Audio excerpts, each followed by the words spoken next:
Before we start, a quick note about what this channel is and what it isn't.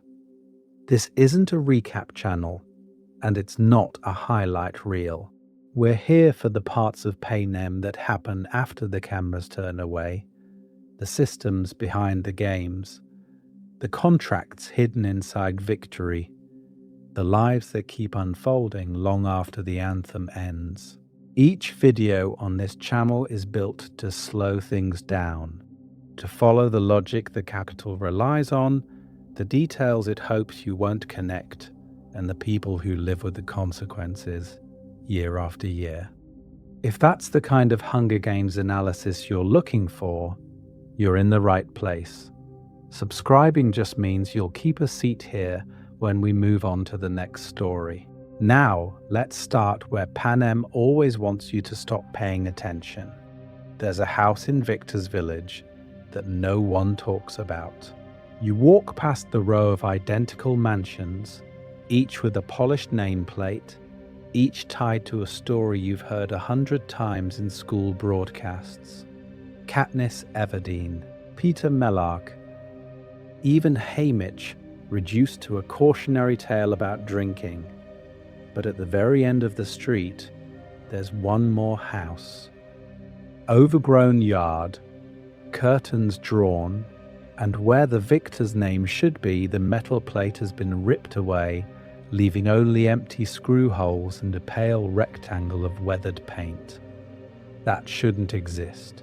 In a world where the Hunger Games turn children into celebrities, how do you get an empty mansion in the one neighborhood built to worship winners? At face value, Victor's village is the Capitol's promise made concrete. Survive the arena, and you get a house, safety, and a future your district can see every single day. So why is there a monument to nobody sitting right in the middle of that fantasy? Here's the real question. What if there was a victor so dangerous to the Capitol that they didn't just kill them? They deleted them. No highlight reels on Capitol TV, no Caesar Flickerman interview replayed every year, no mention in school lessons when your teacher pulls up the annual history of the games. Just silence, as if that year never crowned a winner at all. You know the famous names. Katniss and Peter with their berries, Finnick with his trident and perfect smile, Johanna, Enobaria, the so-called legends who fit, more or less, into Snow's propaganda machine. But why do we never hear about certain games, certain years, certain houses that seem unaccounted for when you count the doors against the official list of surviving victors? The Capitol already proved it can erase on a massive scale. District 13 is the prime example. An entire district turned into a cautionary crater in the textbooks, while the real 13 lives underground for decades. Haymitch's Quarter Quell rebellion gets edited down to a punchline about a drunk, not a victor who outsmarted the arena itself. There is a lot to uncover here about which stories get amplified, so the real mystery isn't just who lived in that house. It's what kind of victor breaks the system so badly that the only solution is to pretend they never existed. Someone who doesn't play hero on cue. Someone who doesn't cooperate with the victory tour, smiles, or who turns their post-games interviews into weapons instead of gratitude. Because this is where we talk about the contradiction at the heart of the games. They're designed to create legends, to manufacture a twisted relationship between hope and fear. Victors are supposed to be walking proof that the Capitol keeps its promises. Wealth, protection, a better life. That part matters because it convinces every district child that maybe volunteering isn't suicide. Maybe it's a gamble. When instead of selling the dream, they expose the nightmare, If Snow's entire system depends on visible winners, what does it mean that somewhere in Panem there's a house with no name? We're going to cover why that empty doorstep might be the most dangerous piece of real estate the capital ever built, and what it reveals about the victors you were never meant to remember. Why erasing one victor changes the whole story of the games. Because here's the thing, an empty doorstep in Victor's village isn't just eerie home decor. It breaks the math of the games. Back in the early years, the Hunger Games were closer to public executions than prestige television. Brutal, messy, barely packaged.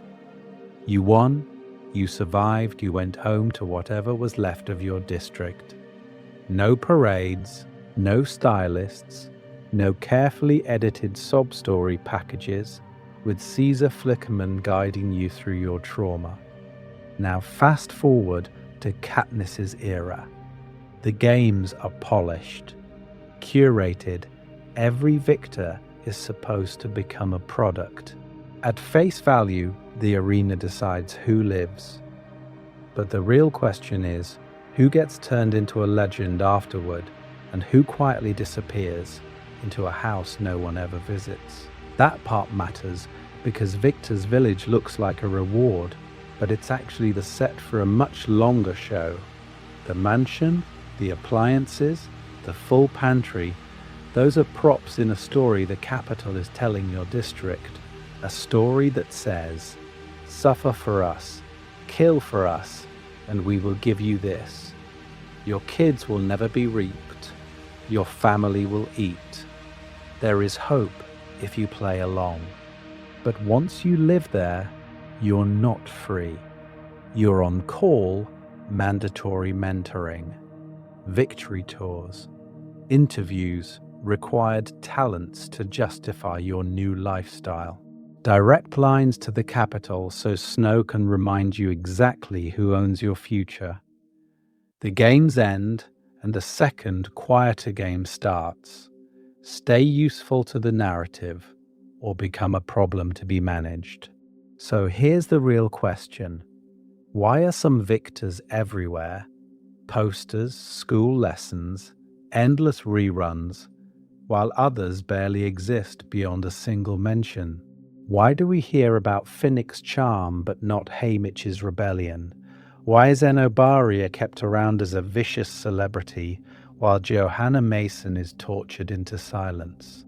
Why are some years iconic, replayed constantly, and others static, a quick cut in a montage? There is a lot to uncover here about the relationship between victory and memory. When a victor refuses to play hero, the capital doesn't just punish their body, it edits their story. Haymitch's quarter quell isn't taught as a tactical embarrassment for the capital. It's turned into a joke about a drunk. District kids don't learn what he did with that force field. They learn not to take him seriously. This is where we talk about erasure as a weapon. If the capital can pretend District 13 is a radioactive crater for decades, if it can turn Katniss from rebel to obedient lover with a few broadcast tweaks, why wouldn't it delete one inconvenient victor from the record entirely? And once you accept that, the stakes explode. Because if one victor can vanish, what else is missing? Failed uprisings, earlier Mockingjay-style symbols, whole games that didn't end the way the capital wanted. We're going to cover how that empty house might be the only clue that Panem's history, the one even the rebels believe, is already a rewritten script. Our angle, Victor's village as a weapon, and the victor who broke it. So if Panem's history is already a rewritten script, we have to zoom in on the set piece at the center of it. Victor's village. At face value, it's a reward. You win the games, you get a house on the hill, hot water, full cupboards, the kind of quiet your old district square never had. Parents stop worrying about the reaping. Kids stare up at those roofs and think, maybe that could be me. That's the promise the capital is selling. But here's the real question. Why invest so much in a handful of mansions almost nobody will ever live in? The reason is that Victor's village isn't a neighborhood. It's a psychological weapon. Every window, every paved path is part of a message. The games are survivable, the capital is generous, and obedience can be rewarded with comfort instead of a whip. This is where we talk about promise versus reality. On paper, a victor escapes the mines or the fields forever. In practice, they trade one arena for another. You're exempt from district labor, sure, but now you're drafted into mentoring, victory tours, mandatory interviews with Caesar, and those talents Snow insists you perform. Your phone line goes straight to the capital. Your schedule is not your own.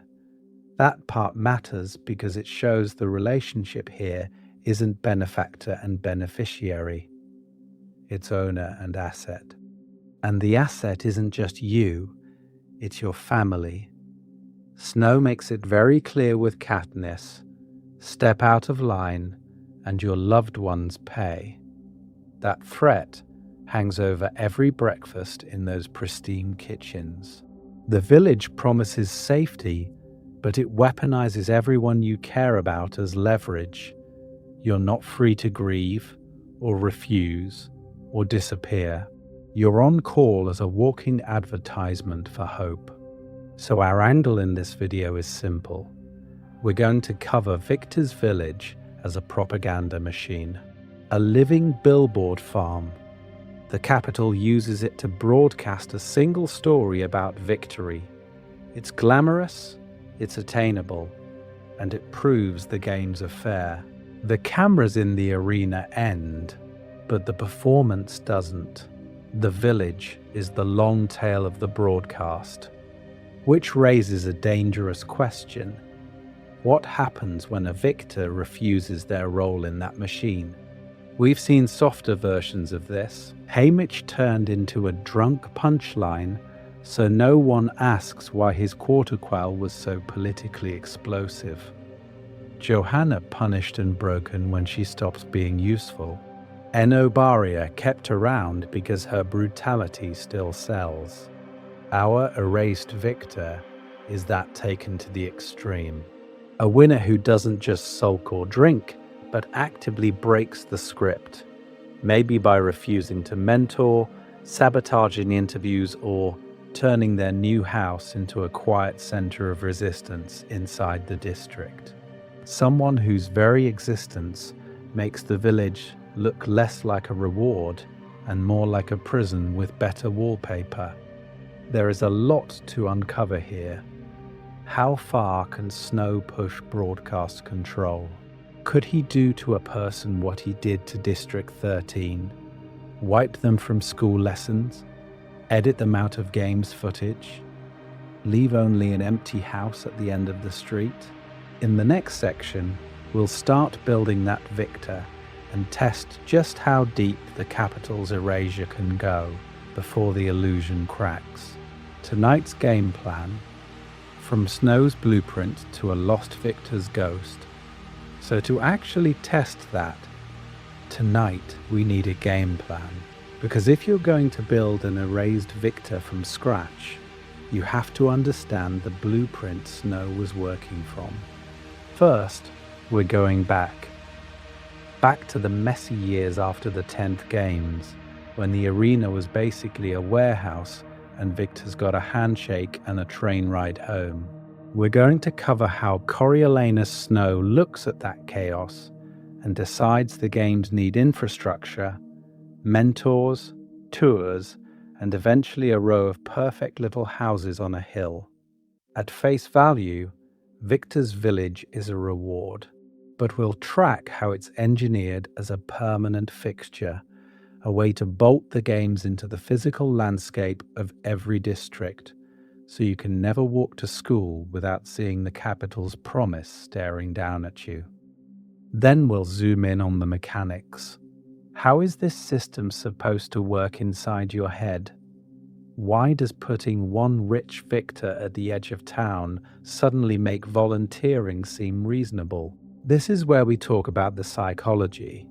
You dangle safety from the reaping, food for the whole district, a story where your child could be the one in that mansion instead of in the coal mines. We'll break down how the capital uses Victor's trauma as televised aspiration, how Caesar Flickerman's interviews sand off the horror, and why better fed, better trained tributes from the career districts become a feature, not a bug. From there, we'll pull the camera back and compare reactions. Why does District 1 embrace the system while District 12 barely produces a volunteer in 74 years? We'll look at careers who buy into the relationship with the capital, victors like Enobaria who become useful monsters, and mid-tier districts that quietly resist, distort, or just ignore the narrative. Here's the real question. What happens when a district uses Victor's village as a ghost town, a reminder of who they lost, instead of a billboard for hope? After that, we get meta. Why does the capital allow volunteers at all? Wouldn't a pure lottery be scarier? That part matters because it exposes Snow's favorite tool, controlled hope. We'll dig into how fear keeps you obedient, but hope makes you participate, and how memory control becomes the final layer. If they can rewrite Haymitch into a joke, erase District 13 into a cautionary tale, what stops them from quietly deleting a victor who refuses to play hero? And then we pay it off. We'll end by fully sketching our erased victor, their district, their games, the exact moment they became a problem, and the methods the capital would use to scrub them. We'll hunt for the tiny leaks, an empty house on a tour, a jump cut in old footage, a school lesson that doesn't quite add up. Along the way, we'll keep checking the books against the movies, because those visual choices in Victor's village, the empty streets, the missing names, change how you feel the absence on screen. So, ready to meet the Victor you were never meant to remember? Welcome to Victor's Village. If you're new, here's what we do.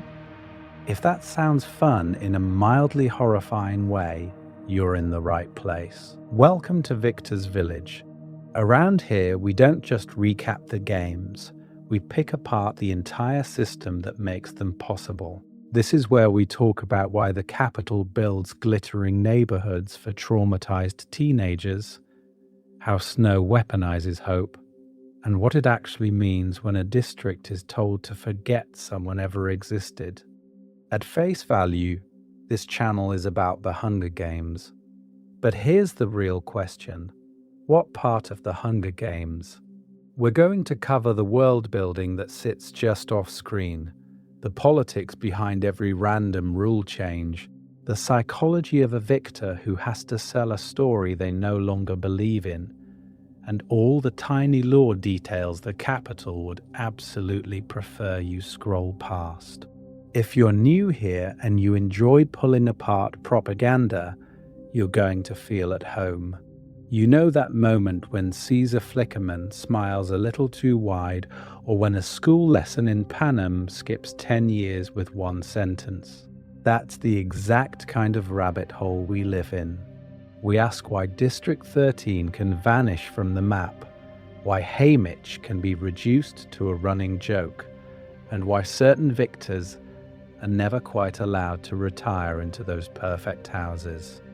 If you've been with us for a while, you know we've already dug into Snow's A Little Hope speech, the design of the games as a recurring trauma engine, and the way District 13's erasure set a precedent for rewriting reality.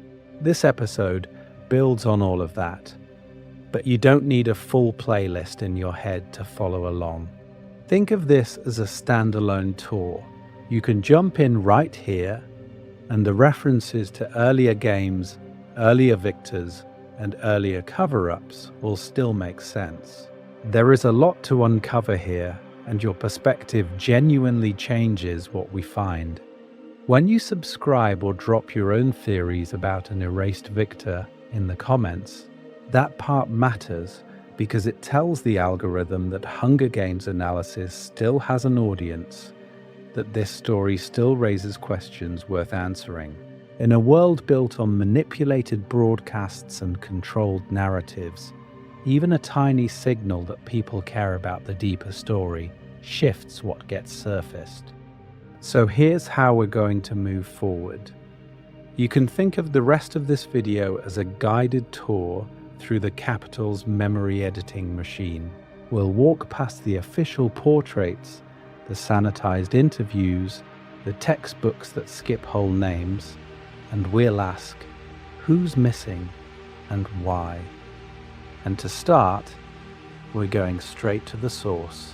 The man who helped build the illusion that Victor's village was a promise instead of a cage, and who learned exactly how dangerous one inconvenient victor could be.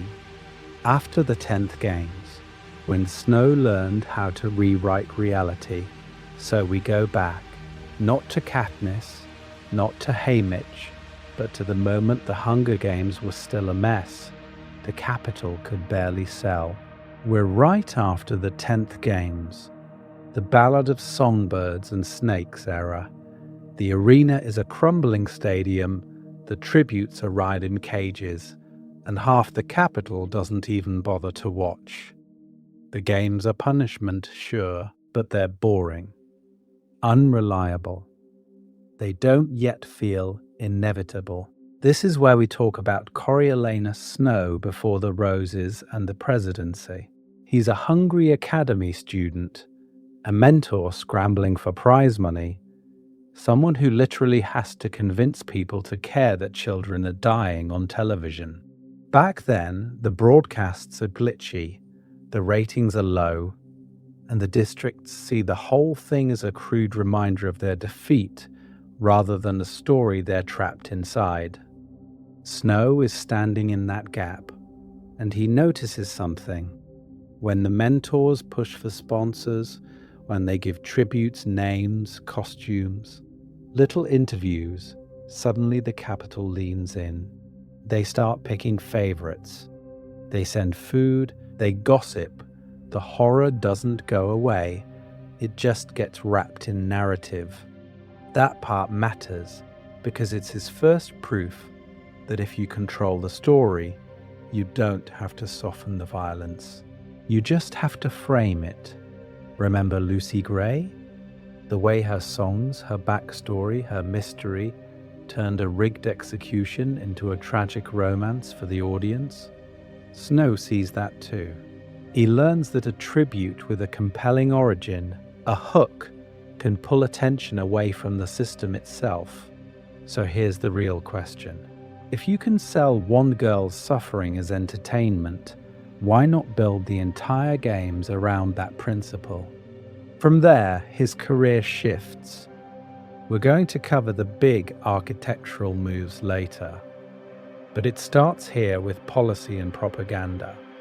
Snow moves from desperate mentor to rising operator who understands the games can't just be a yearly warning. They have to be a ritual, something the Capitol anticipates and the districts prepare for year-round. You don't just fear it, you train for it. You hope in some twisted way that your district might win. At face value, that sounds impossible. Why would any district ever hope around a system that steals their children? The reason is simple. You attach rewards. Sponsorship now, food later, status forever.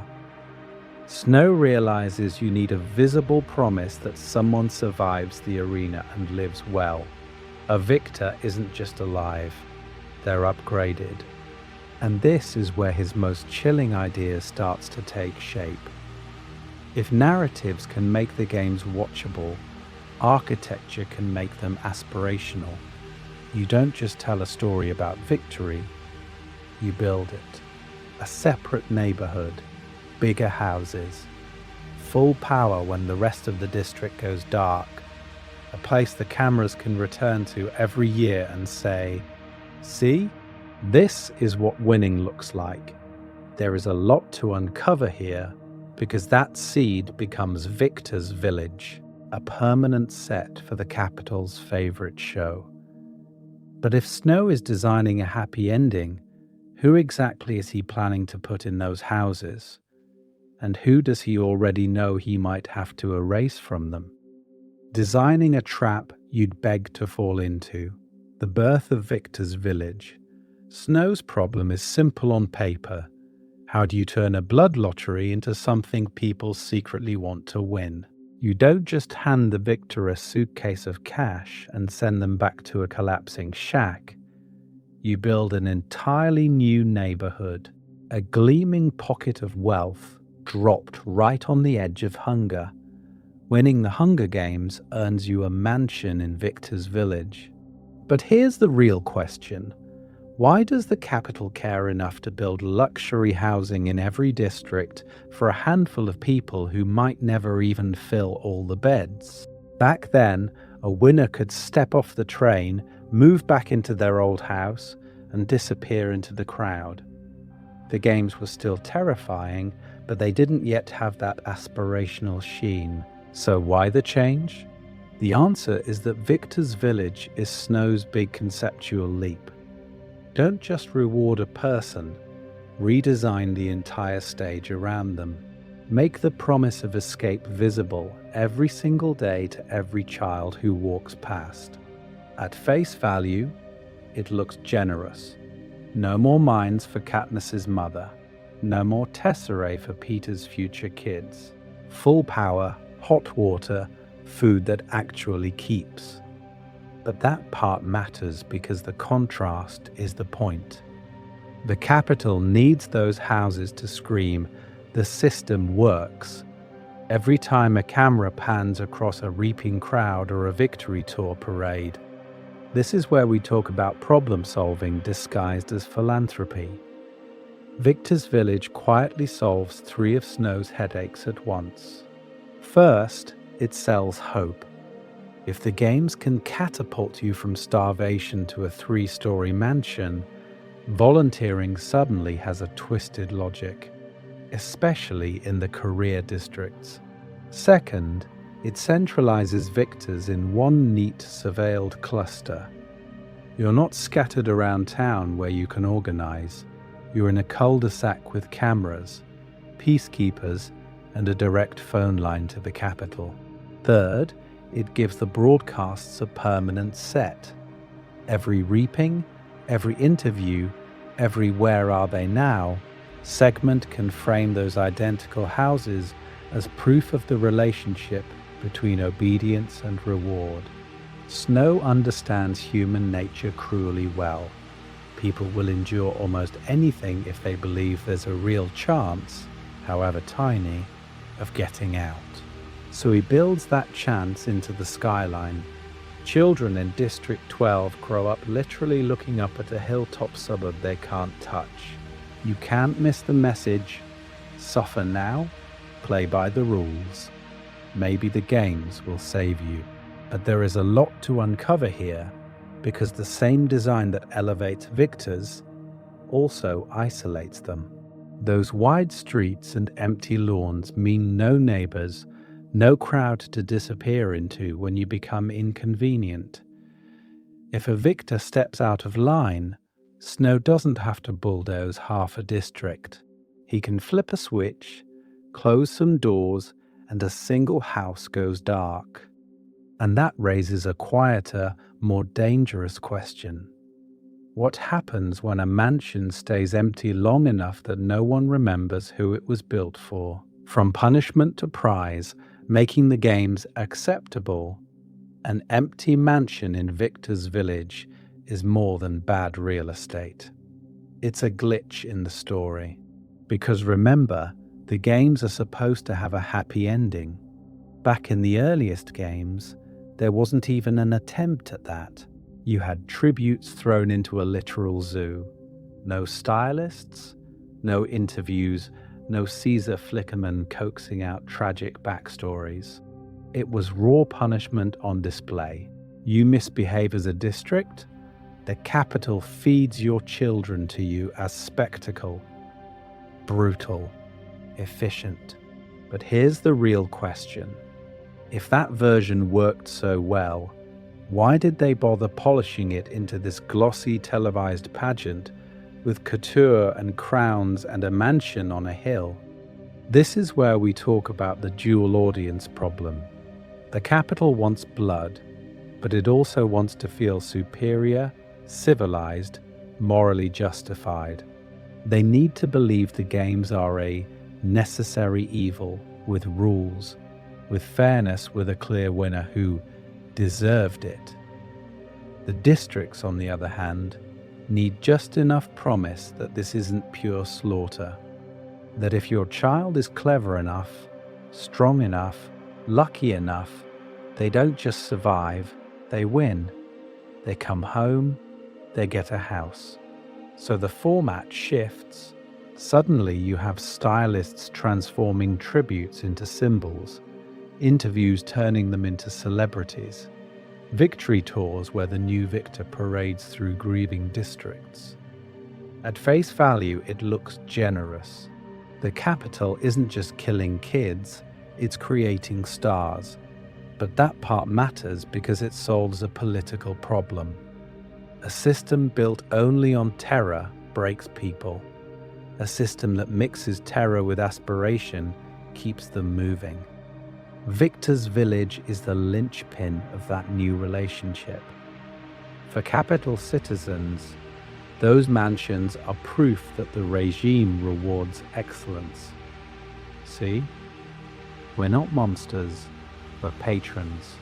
For the districts, those same houses are a physical guarantee that the games really do have an end point. Someone wins, someone eats well, someone never faces the reaping again. There is a lot to uncover here, because both audiences are being sold the same object as evidence of completely different virtues. And it works on district psychology. Over time, the games stop being only a death sentence and start to look, to some people, like a lottery ticket. In desperate places, sending a child to almost certain death for a microscopic chance at food, status, and a permanent address with working electricity becomes rational. In ambitious districts, you get career programs, parents quietly encouraging training, kids volunteering, hope weaponized as policy. But here's the twist. Once you build an entire system around visible winners, you've also built your own weakest point. Because what happens when a victor standing in that mansion refuses to smile on cue? Or worse, uses the very platform you gave them to question the games themselves. The capital can erase a nameplate on a door.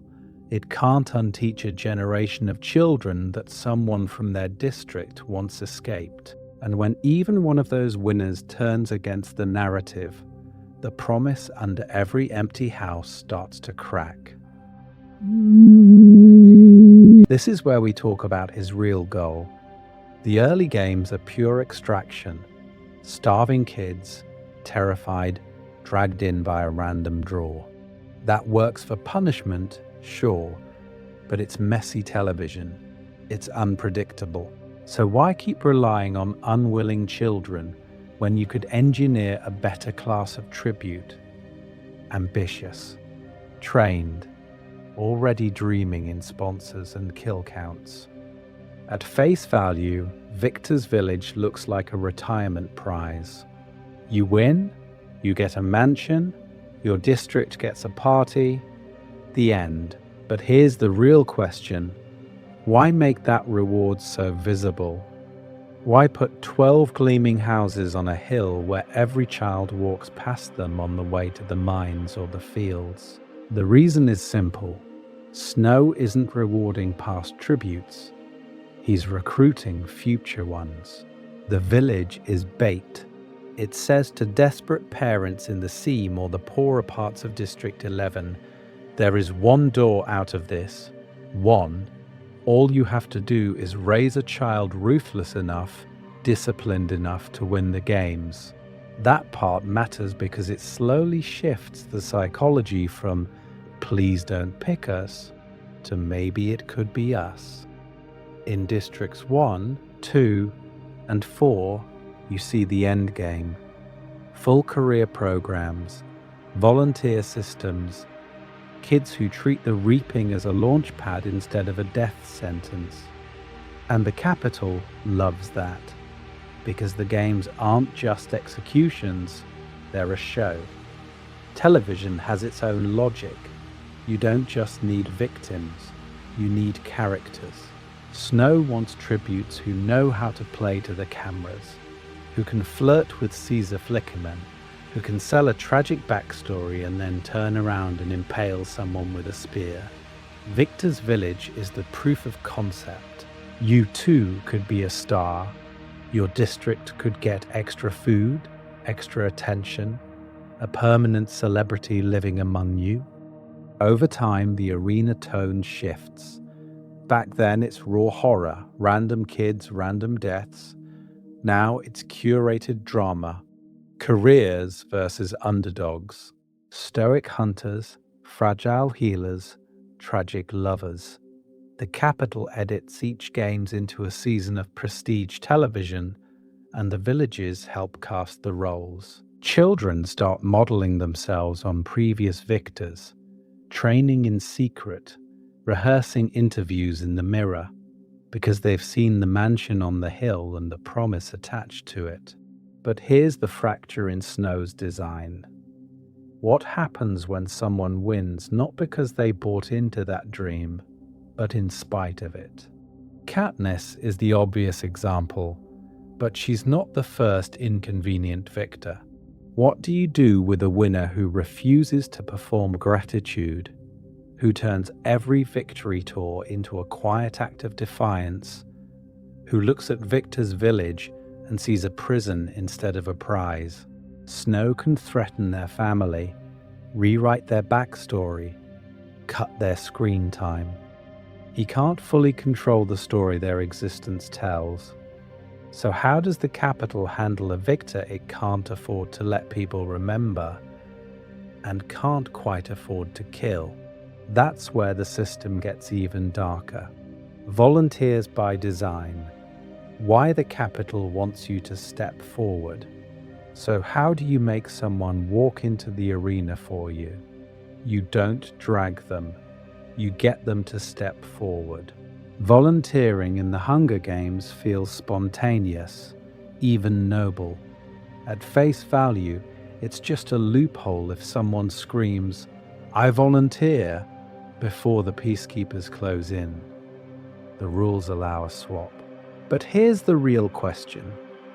Why does the capital keep that loophole open and in some districts quietly feed it?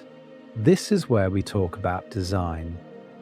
The capital doesn't just tolerate volunteers from the career districts, it cultivates them.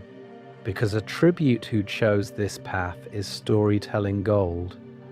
Their training montage, personal ambition, their kills, competitive spirit. Their victory, proof supposedly that the games reward talent and drive, not state violence. When Clove or Cato strides in, you're not supposed to see a child drafted by a regime. You're supposed to see a professional chasing glory. There is a lot to uncover here about why that matters. A reaped tribute can cry, resist, break down on camera. A volunteer has to sell a different story. They wanted this. Caesar Flickerman can ask about their dreams, their lifelong preparation, their relationship with their district's pride. Suddenly, the capital isn't forcing anyone into the bloodbath. It's simply hosting an opportunity ambitious youths are eager to seize. Victor's village is the bait on that hook.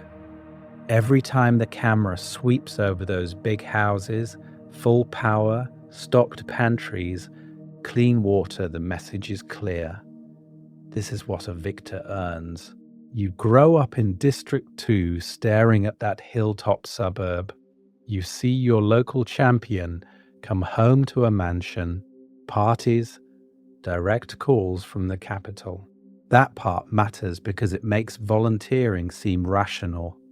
Why fear the reaping when you can train, step forward, and take control of your fate? And the promise doesn't stop at the fence. Your win means extra food for your district. Celebrations, a temporary easing of pressure. Snow turns one person's choice into communal hope. If a volunteer can lift everyone, who are you to refuse? Contrast that with District 12, where volunteering is almost unheard of. People are too hungry to gamble, too aware that the games are a death sentence, not a career path. Katniss's decision to take Prim's place is shocking precisely because it breaks that norm. From the capital's perspective, that's a problem.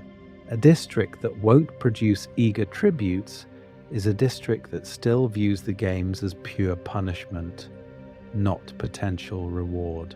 Over time, you'd expect more propaganda, more focus on Katniss's rags to riches house, more incentives to nudge 12 toward the career model. But what happens when the system works too well? Imagine a volunteer who wins, then looks around Victor's village and says no. Someone who refuses to perform gratitude, calls the mansion a bribe on live TV, turns their gleaming street into a monument to corruption instead of hope. A victor who chose the games, then publicly rejects the reward. That's the one Snow can't afford, not just to kill, to remember, because if a volunteer can step forward, win, and still condemn the entire bargain, what does that say about every promise the capital has ever made? We're going to cover what the capital does with a victor like that next. How you erase a winner without admitting they ever existed. Living billboards. How Victor's village works on your mind. So when you try to erase a victor, where do you even start? You don't begin with the broadcasts or the history books. You start with the street. Victor's village is the capital's favorite billboard, and it's built right into the daily walk to school or the slog to the mines. Every time a district kid passes those houses, they're forced to answer a quiet question. If someone from here made it, why couldn't I? At face value, it looks generous. A mansion, heat, food. But that part matters because the real product on display isn't the house, it's the story. Any victor hanging laundry in the yard or hauling in a crate of capital goods is a moving advertisement that the games are survivable, even profitable. You see the better clothes, the full pantry, the absence of hunger lines, and here's the real question. What does that do to a starving 12-year-old watching from the fence? It turns horror into possibility. It turns the arena into a twisted scholarship program. This is where we talk about the relationship between fear and hope. Snow doesn't just want you terrified of the reaping, he wants you calculating. If you play along, if you perform, the capital can be generous. The victor's coat, the imported coffee, the fact that peacekeepers step a little softer on their street, every detail says the same thing. Obedience pays. In District 1 or 2, that message feeds the career system. In District 12, It makes Katniss's house on the hill a constant reminder that the right kind of rebellion still has to end in a crown. And the effect doesn't stop with one generation. Victor's children grow up behind those doors, speaking better capital standard, eating better food, aging slower. They become a tiny local elite. They're still from the district technically, but they're not really of it anymore. So why does that matter? Because it blurs the class line just enough to weaken solidarity. You can't say everyone is crushed when the baker's son is living in a mansion next to the coal seam. Pattern interrupt. Victor's village isn't just a suburb. It's a net.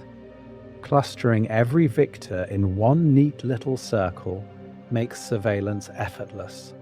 Peacekeepers only need to watch one neighborhood. Capital Tech can track every visitor, every late-night meeting, every piece of contraband news that might slip in from a train. Haymitch's front door isn't just his. It's a checkpoint, a funnel where information can be intercepted both ways. And here's where the tension spikes. The more central victors are to the propaganda machine, the more dangerous it becomes when one of them stops performing. What happens when a victor refuses interviews or starts telling a different version of the games than the one Caesar sold on TV? What happens when a child raised in that village grows up and says, "This wasn't a reward, it was a cage"? We're going to cover how the capital responds to that next. The moment a living billboard turns into bad advertising, and the only fix is to rewrite, silence, or completely erase the victor wearing the crown. District 12. The village no one volunteers for. So if a victor turns into bad advertising, where do you test how far you can erase them? You start in the district where the games barely sell in the first place. This is where we talk about District 12. On paper, it has everything Snow wants.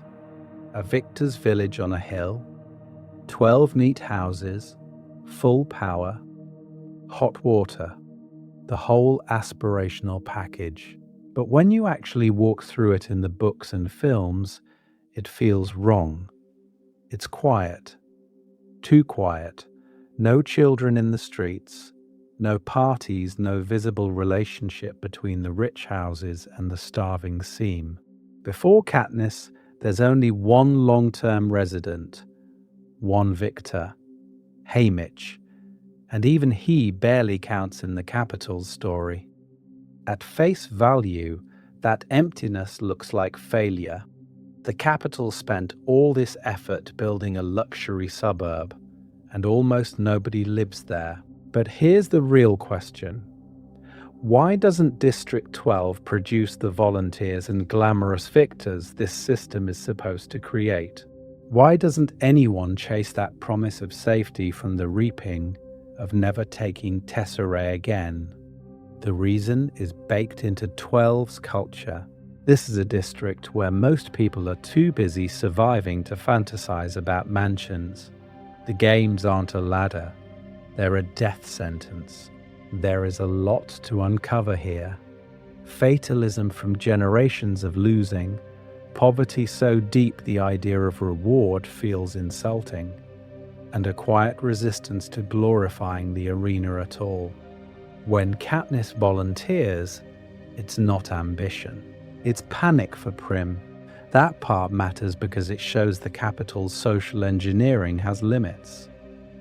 You can build the village, but you can't force people to dream about living there. So Victor's village in 12 becomes something else. A ghost set. The perfect lab for soft erasure. Look at Haymitch. On Capital TV, he's the drunk punchline, the mentor who falls off the stage, the man everyone can laugh at so they don't have to ask harder questions. The quarter quell he won, the rebellion he accidentally sparked with that force field trick, never properly discussed, never woven into the official narrative of heroic sacrifice. His house in the books is decayed, full of bottles, a haunted museum to a games the Capitol doesn't want you to study too closely. Then Katniss moves in, and even she feels the wrongness. She talks about the distance from the seam, the empty houses, the way Peter is just across the street, but the whole place feels staged. You can feel the question hanging over every scene there. Am I home, or am I on a Capitol-controlled set that happens to have a kitchen? And here's where District 12 becomes a thought experiment. If you wanted to erase a victor, wouldn't you start in the district where the village is already half abandoned, where no one volunteers, and the official story is already paper thin? If one of those 12 houses simply never gets a name, who in 12 is going to argue with the broadcast? The real mystery is whether that already happened, and how you'd even begin to notice. The volunteer who broke the script. So if a victor can quietly vanish from a half-empty suburb in District 12, what do you do with the one victor everyone has already seen? This is where we talk about Katniss Everdeen, because from the moment she moves toward Prim and says, "I volunteer," she breaks the script the Capitol spent decades perfecting. At face value, volunteering is supposed to prove the system works. Ambitious teens step up for glory, for a mansion, for the promise of never working the mines again. But Katniss doesn't even hesitate for those rewards. She moves because her sister is screaming. The cameras catch not a hungry career chasing status, but a terrified girl making a desperate trade. That part matters because every district kid watching suddenly understands a new possibility. You don't have to want the games to end up in them. So what does the Capitol do when its perfect footage is emotionally wrong for their narrative? They spin hard. Overnight, Katniss stops being the girl who volunteered for her sister and becomes the girl on fire, a branding exercise wrapped in Cinna's genius. Then they pile on the star-crossed lovers angle with Peter. We're going to cover that more later, but notice the pattern. Every time Katniss behaves from loyalty or rage, the broadcast reframes it as romance, spectacle, or quirky individuality. Here's the real question. If this is what they do in the arena, what happens once she's installed in Victor's village? On paper, she gets the standard Victor package. Big house, hot water, full pantry. In reality, her street becomes a battleground. President Snow shows up in her living room smelling of blood and roses to remind her that the berry stunt has endangered the relationship between Capitol and District. He doesn't threaten her directly. He threatens Gale. He threatens Prim. He makes her house an extension of the arena. From then on, domestic happiness is homework. Katniss has to perform a convincing relationship with Peter on the victory tour, in the square, in her own kitchen. The village becomes a stage set where she's expected to bake bread, plant primroses, and smile in interviews while the cameras politely crop out her nightmares. Her anger, her trauma, her refusal to be grateful for the mansion, those parts of the victor never make it to air. There is a lot to uncover here about how identity gets edited. Caesar Flickerman only asks the safe questions. The tour footage shows kissing, not panic attacks. Even Haymitch, whose own rebellion in the second quarter quell is almost completely erased from public memory, is reduced to a drunk punchline so Katniss can be framed as the fresh, hopeful face of District 12. And if this is how they curate the girl on every screen, imagine what happens to a victor the Capitol decides it doesn't need at all. If Katniss gets rewritten, someone else can be removed. The middle districts, where the system quietly mutates. So if someone can be removed, where do you hide the absence? Not in the capital, where every victor is a fashion accessory. Not in District 12, where there are barely enough winners to fill a row of houses. The real question is, what happens in the middle districts, the ones we barely see? We mostly move between 12, 11, 2, and the capital. That's our camera angle, which means everything we think we know about Victor's village is already filtered. District 1's glam, District 2's military pride, 12's ghost town on a hill. But what about 5, 6, 9, 10, the mid-tier spaces where the system quietly mutates because no one's really watching? At face value, these districts aren't starving the way 12 is, but they're not pampered careers either. Power, transportation, grain, livestock, essential, but not glamorous. That part matters because the promise of a warm house and steady food hits differently when you're not at absolute rock bottom. It's just tempting enough to feel reachable. You can imagine a few teenagers volunteering not out of career training, but because becoming our victor might be the only path to local celebrity.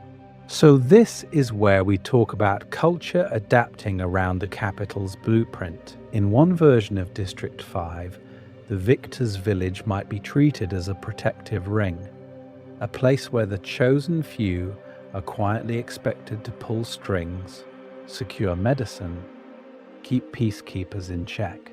In another version of District 9, those same houses might be resented as a fenced-off betrayal, a constant reminder that someone survived by killing other people's children and got rewarded for it.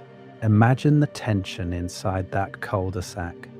One house covered in hand-painted banners every reaping day, neighbors bringing bread, telling their kids, "See, there's hope if you're strong enough." 2 doors down, another victor never leaves their porch, because every trip to the market earns them stares, muttered prayers, or worse, same games.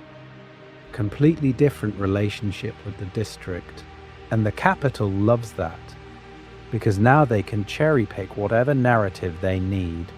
Loyal, grateful victors from District 6 who talk about how the games gave them purpose.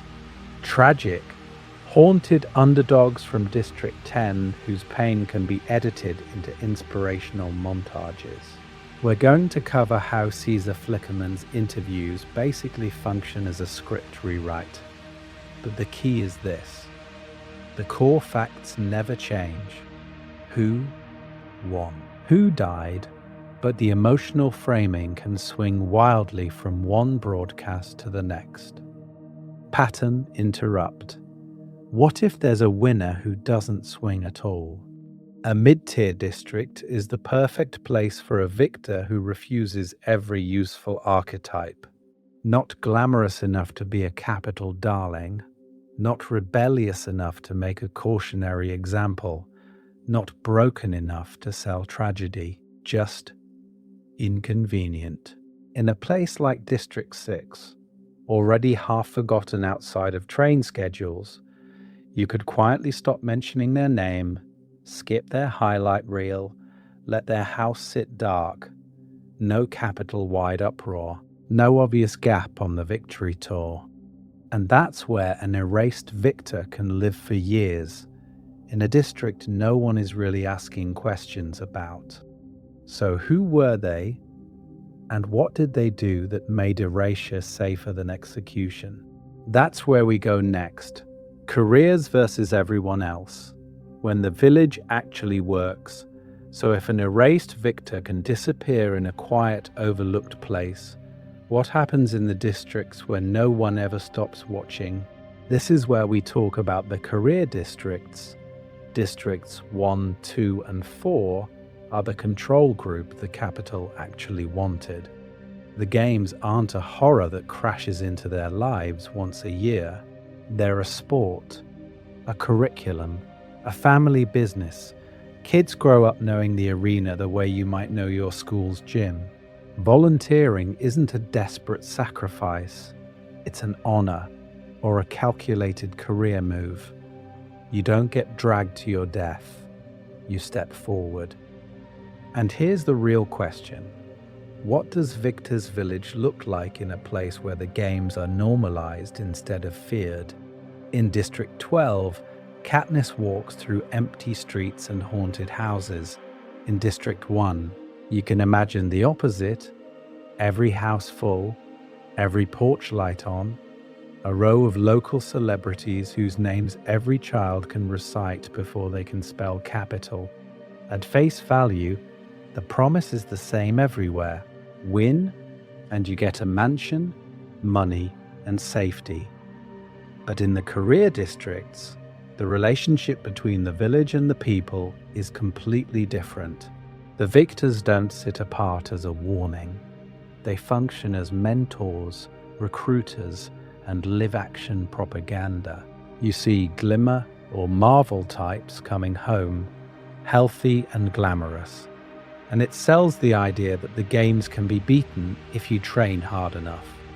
There is a lot to uncover here. Those informal training academies we hear about in the books, they're basically feeder programs for Victor's village. Kids spend years with weapons, obstacle courses, and strategy drills, often under the unofficial supervision of past winners. District leaders quietly approve because every strong showing brings prestige, better trade deals, and capital favor. A steady stream of victors means a steady stream of parties, broadcasts, and attention. That part matters because it turns the village into a factory, not for furniture or weapons, but for hope. Twisted hope, sure, but still hope. Parents in District 2 might genuinely push their kids toward training, not away from it, because they've seen the payoff next door. The victors' homes become proof that the system works if you play along. So how does that change the rituals around the games? Reaping Day in a career district isn't a funeral before the death. It's closer to a festival. You can imagine banners, betting pools, kids whispering about who will volunteer this year. When the victor comes home, there's a parade that doesn't feel ironic. Victor's village becomes a tourist-style landmark inside the district, the place you take school groups to learn from the best. Now contrast that with the poorer districts. In 11 or 12, the village is a mausoleum with indoor plumbing. In 1, 2, and 4, it's a dream you can walk past every day. And this is exactly why an erased victor is so dangerous there. If one of those polished heroes suddenly vanishes from the story, someone will notice. So what kind of victor could break the spell in a career district so badly that erasure becomes the only option? That's where we go next. Enobaria, Johanna, and the spectrum of problem victors. So if a missing career victor would snap people out of the spell, we have to ask, how far can a winner push the capital before they stop being a trophy and start being a problem? This is where we talk about Enobaria and Johanna Mason as two ends of a very specific spectrum. On paper, they're similar. Both are lethal, both survive long enough to become recurring faces of the games. But look at how they perform their victory. Enobaria from District 2 literally files her teeth into fangs. She leans into the capital's bloodthirsty expectations so hard she becomes a living special effect. Johanna from 7 strips in an elevator, swears on camera, and treats Caesar Flickerman's show as a bad joke she's forced to sit through. At face value, Enobaria is more terrifying. Here's the real question though. Why is Johanna the one the Capitol decides to break? The reason is usefulness. Enobaria is the perfect villain for the Capitol's story. Those teeth, the way she attacks in the arena, the fact that she's willing to menace Katniss even after the games, she reinforces the idea that victors are dangerous gladiators who still belong to the spectacle. So she's rewarded, she mentors, she's visible in the Quarter Quell, she even survives the rebellion without being publicly destroyed. Johanna does almost the opposite. She refuses to soften her trauma for the cameras. She mocks the fashion, the interviews, the entire relationship the Capitol wants victors to have with their own pain. When she allies with the rebellion in the Quarter Quell, she crosses a line Enobaria never does on screen. She turns her victor status against the system that created it. That part matters because it shows you what happens when a victor stops being a character and starts being a critic. So the Capitol responds with hard punishment. Johanna is captured, tortured, and flooded with water-based terror conditioning because her district specializes in lumber. It's targeted psychological warfare. She's sent back to 13 stripped of hair, confidence, and stability. She's alive, but she's also a warning. This is what happens if you use your victory to fight back. That's where we're going to cover soft versus hard erasure. Haymitch is a soft erase. His Quarter Quell rebellion is scrubbed from official memory, and he's reduced to a drunk joke mentor the Capitol can point to as a failed promise. Johanna is a hard erased personality. Her body is still on the board, but the version of her that scared Snow has been systematically dismantled. Yet neither of them disappears from the record. They're too public, too many broadcasts, too many witnesses. A full wipe would raise more questions than it solves. So our erased victor has to sit in a narrower, more dangerous space.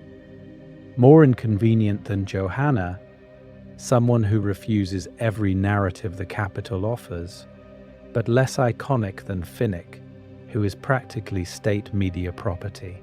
They need just enough visibility to matter, but not enough that their sudden absence becomes a district-wide scandal. And if you're the Capitol, where do you find that kind of victor, and how do you make them vanish without shattering the promise of the games?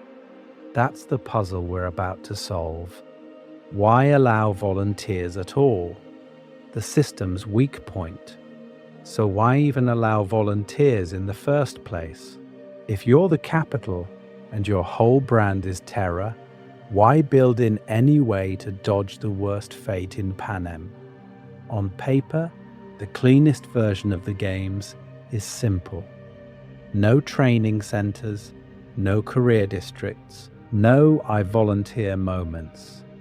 Just a name pulled, a life ended. At face value, that would be more efficient. Pure punishment. Pure randomness. No one can prepare, no one can increase their odds, and every district child goes to sleep knowing there is literally nothing they can do. That's the nightmare scenario. So here's the real question. Why doesn't Snow choose that? Why does he allow a system where some people can get better, faster, deadlier? Because the moment you let people train and volunteer, you introduce something dangerous into a terror machine. Agency. You give certain districts a reason to build private arenas, to raise career tributes who treat the games as a twisted scholarship program instead of a death sentence. You create a visible path from starving kid to victor in a mansion. That part matters because it opens the door to comparison, resentment, and unfairness debates inside the districts themselves. And that's exactly the point. The Capitol doesn't just want you afraid of the games, it wants you busy arguing about the rules. Why does District 1 get training? Why can't we volunteer our strongest instead of losing our weakest? Why does their victor get parades while ours disappears into a bottle? There is a lot to uncover here, but the core is this. A system that feels gameable is harder to reject outright. You don't flip the table if you still think you might win the round. So instead of pure random horror, Snow engineers something worse in the long term. Aspirational horror. The promise that if you're fast enough, charming enough, brutal enough, you might be the one who comes home to Victor's village. We're going to cover how that promise rewires an entire district's relationship to the games. But you can already see the outline. Parents push training. Kids fantasize about sponsors. Even in District 12, where volunteering is rare, you still get a girl who has watched the broadcasts just enough to know how to play with berries. This is where we talk about hope. Not the clean revolutionary kind, but Snow's "a little hope is effective" version. Volunteering is the crack where that hope seeps in. Hope that you can game the system. Hope that you can win. And in a few terrifyingly rare cases, hope that you can step into the arena and break the whole thing from the inside. And when a victor actually does that, when they stop being proof the system works and start being proof it can be beaten, that's when the Capitol reaches for the nuclear option, erasing them all together. Hope versus fear, Snow's favorite equation. And that brings us straight to President Snow's favorite math problem. Hope. Fear, how much of each can you pump into a district before the equation stops working and the whole system catches fire? This is where we talk about that rose garden scene between Snow and Seneca Crane. Snow doesn't rant about weapons or soldiers. He talks about hope. He tells Seneca that fear is effective, but hope is more powerful as long as it's contained. A little hope, he says, is fine. Too much? That's dangerous. That part matters because you're watching the entire design of the games in one quiet conversation about poison berries and party guests. So why not just do mass executions every year? Why bother with arenas and stylists in Victor's village? Both options kill children. But here's the real question. Which one keeps people from breaking?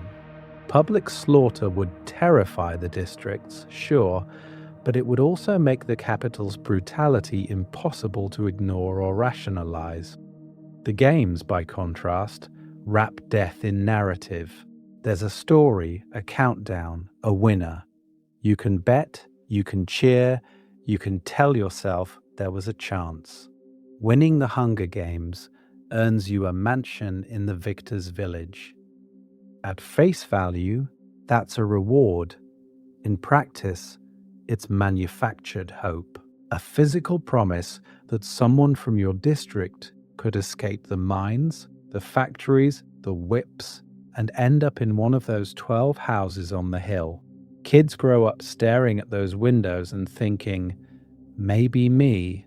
Parents think, maybe my child. The relationship between district and capital shifts from how do we end this to how do we win this. Because Victor's village only works if the official memory of victors stays clean. In the broadcasts, in school lessons, in Caesar Flickerman's interviews, victors are edited into glossy success stories, grateful, loyal, quirky in safe ways. Haymitch isn't the traumatized mastermind who broke the second quarter quell. He's the drunk punchline. Enobaria isn't a war criminal. She's a fierce competitor who still plays along. As long as the story is that victors live well and stay loyal, Snow's equation holds. There is a lot to uncover here about memory as a weapon. The capital already erased District 13 by turning a surviving population into a cautionary crater on a map. Why wouldn't they do a smaller version with individual people?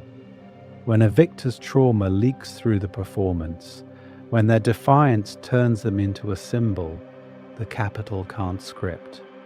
Johanna refusing to play soft, Katniss turning a wedding dress into a mockingjay, hope and rage both spike beyond manageable. And once a victor's existence itself becomes uncontrollable fuel, the mansion stops being useful. You can't just spin them, you have to cut them out of the story, not just kill them. Delete them. So what does that deletion actually look like inside Panem? And who's the winner you were never meant to remember? The mansion on the hill, inequality you can't unsee. If you really want to understand why erasing a victor is so extreme, you have to start with the thing the capital builds for them.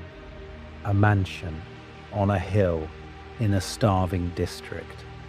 Winning the Hunger Games earns you a house that doesn't just stand out, it glows. You walk through District 12 past collapsing shacks and coal dust, and then you hit Victor's village. Wide streets, clean paths, and that one mansion that's actually lived in. At face value, it's a reward. In practice, it's a billboard you can't unsee. Inside, the contrast gets even harsher. Running water that's hot on command in a place where most people haul buckets from a pump. Central heat in a district where winter means sleeping in your coat. Pantries stocked with capital-grade food while your neighbors are still trading squirrel for stale bread. Every chair, every light fixture, every polished surface quietly repeats the same message. The capital can provide this. They just choose not to. And it's never just about the victor. This is where we talk about the district-wide celebration that comes attached. For one brief moment, the games spill over into everyone's stomach. Extra food parcels, grain, oil, sugar, maybe even meat. Restrictions relax, curfews soften, peacekeepers look the other way. The whole district gets a taste of the capital's promise. Endure the horror, cheer the show, and you might share in the winnings. So why does that matter so much? Because it turns victory into a sensory experience. You don't just hear that someone won, you smell roasting meat you can't usually afford. You see tables actually full. Your body remembers. There is a lot to uncover here about how that shapes desire. Hunger isn't abstract in Panem. It's a daily crisis. When the only time your district feels abundance is after a win, your brain starts wiring survival to the games themselves. Now picture the mansion once the feast is over. The parcels are gone. Power cuts hit again. The streets go dark. But that house on the hill, still lit. Kids in rags walk past marble steps. Families huddle around a dying fire while the victor's windows glow warm yellow all night. The relationship between rich and poor isn't hidden, it's staged. And here's the real question. What does that do to hope? Instead of imagining a world where every house has heat and food, people are pushed to imagine one golden ticket. Maybe your child, maybe your sibling, maybe you. The reason Victor's village works is because it reorients the dream from systemic change to individual escape. That part matters because it explains why an erased victor is so dangerous. The entire system depends on the belief that if you play the game perfectly, you'll be rewarded, remembered, and protected. The mansion is physical proof.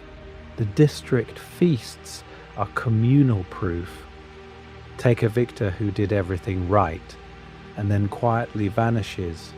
No light in that house, no name in the broadcasts, and you expose the lie.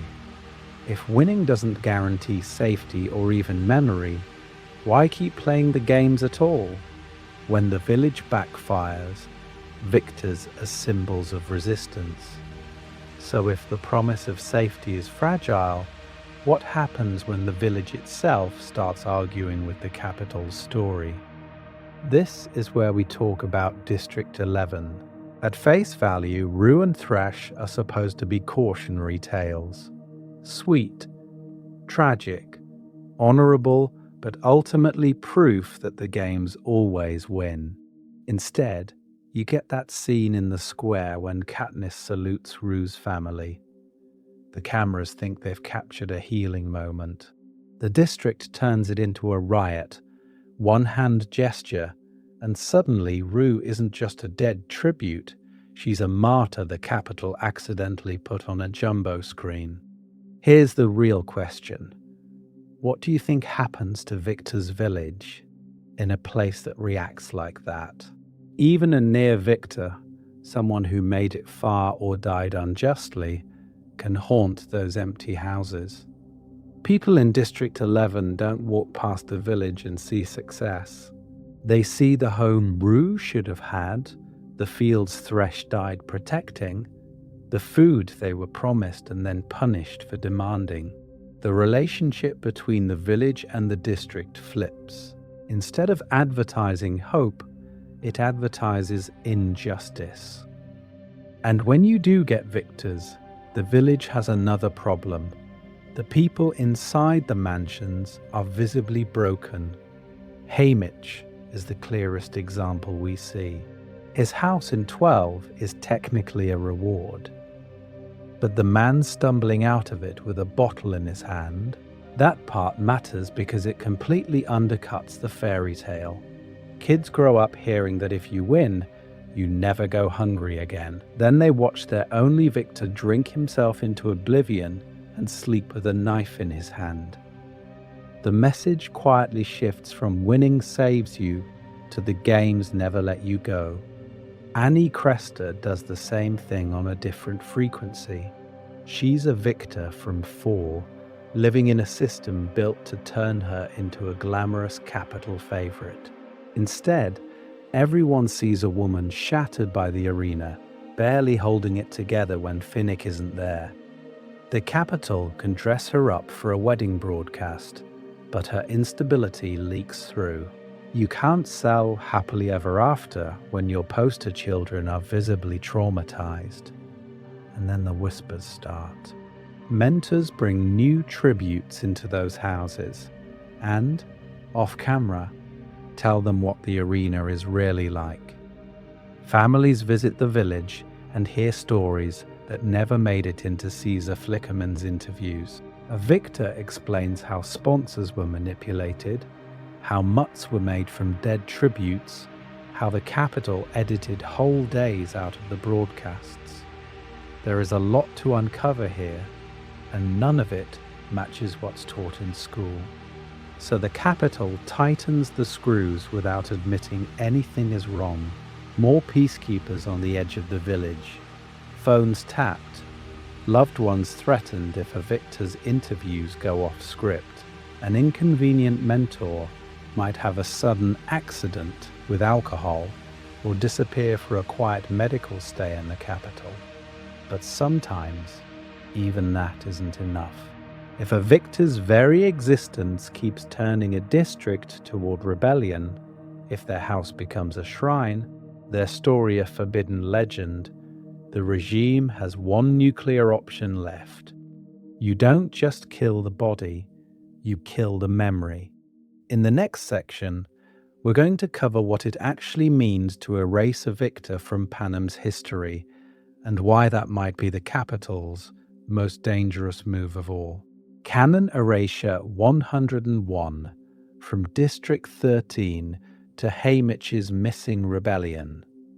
So if the capital's final weapon is killing the memory, we have to ask, have they done it before? Because regimes don't wake up one day and jump straight to erasing a victor. They practice on something bigger, or in Panem's case, on somewhere bigger. District 13 is the blueprint.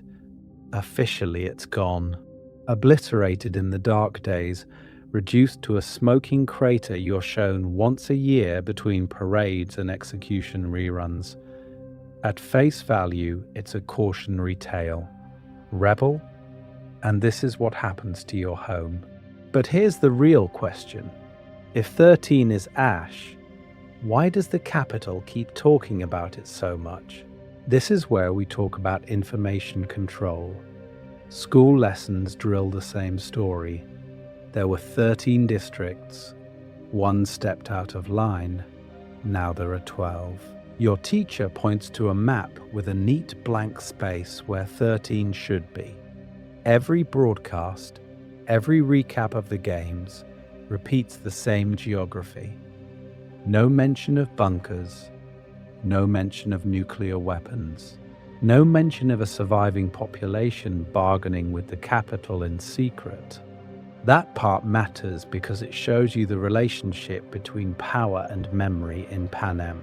When the Capitol controls every screen, every textbook, every map on every classroom wall, it doesn't just report history, it manufactures it. After a decade or two, kids don't forget District 13 exists. They never knew it did in the first place. Now zoom in from a whole district to one man, Hamish Abernathy, second quarter Quell victor, the one who figures out the arena's force field and turns the Capitol's own tech against them. That should be a legend, right? The clever underdog who hacked the games. Caesar should be dining out on that story for years. Instead, nothing. No replay packages analyzing his move. No academy training module titled Advanced Arena Strategy, the Abernathy Maneuver. His victory is technically on record. At the rebellious part, the moment he uses the system itself as a weapon, gets buried under decades of drunk jokes and slurred interviews. Hamish is what you might call soft erased. He's still there, shambling through broadcasts with a bottle in his hand, but the reason he's dangerous is edited out. Future tributes see a pathetic has-been, not a strategist who spotted a structural weakness in the Capitol's favorite toy. The message is clear. You can win, but don't you dare win cleverly. So when we talk about a completely erased victor, we're not inventing a conspiracy from nowhere. We're just extending an existing pattern. If the Capitol can turn a living district into a myth and a brilliant rebel-adjacent victor into a cautionary drunk, what happens when a winner's story threatens not just the game's image, but the very promise of control itself? In the next part, we're going to cover that exact scenario, how you'd actually delete a victor from Panem's collective memory step by step, and what terrifying clues suggest it may have already happened. Editing the past, broadcasts, textbooks, and glitched footage. So if you're the Capitol and you want to delete a victor, where do you even start? You don't begin with the person. You start with the story. Panem's entire information ecosystem runs through a single funnel. The game's broadcasts, the highlight reels, the victory tour specials, Caesar Flickerman's interviews, even the textbooks in some 12-year-old's classroom in District 9. All of it is Capitol produced, Capitol edited, Capitol approved. At face value, it looks diverse. Live arena feeds, glossy recap shows, school history of the dark days units. But here's the real question. If every channel leads back to the same control room, how hard is it to quietly reroute the stream? This is where we talk about those curated backstories. You've seen how Caesar pulls out the right trauma from tributes, the tearjerker sibling, the noble sacrifice, the quirky talent that makes a victor marketable. We never see the ugly parts that don't serve the narrative. Haymitch's quarter quell rebellion, reduced to a punchline about drinking, Johanna's refusal to play the sweetheart, framed as attitude, not ideology. There is a lot to uncover here, because the Capitol doesn't just spin what happens in the arena, it decides which pieces of a person are allowed to exist in public at all. Now bring in District 3. BT is our accidental whistleblower. The man can hijack a force field with copper wire and a spool of cable. You really think the same society can't edit an archive? The technology that lets them switch camera angles mid-bloodbath also lets them splice, overwrite, and deep cut entire segments of live footage. You see it when Katniss shoots the apple in the pig's mouth and the scoreboards glitch. The mask slips. This feed is not sacred. It's software. First, you re-edit their games. The official recap shifts focus to more inspiring tributes. Their clever move becomes a background shot. Their kill, their alliance, their act of defiance is cropped out or reassigned in narration.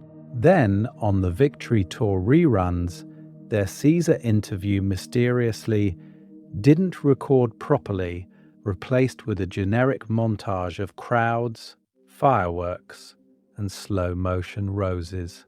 School lists of past winners quietly skip a year, or attribute that year to a tribute who died early, but fits a better propaganda arc.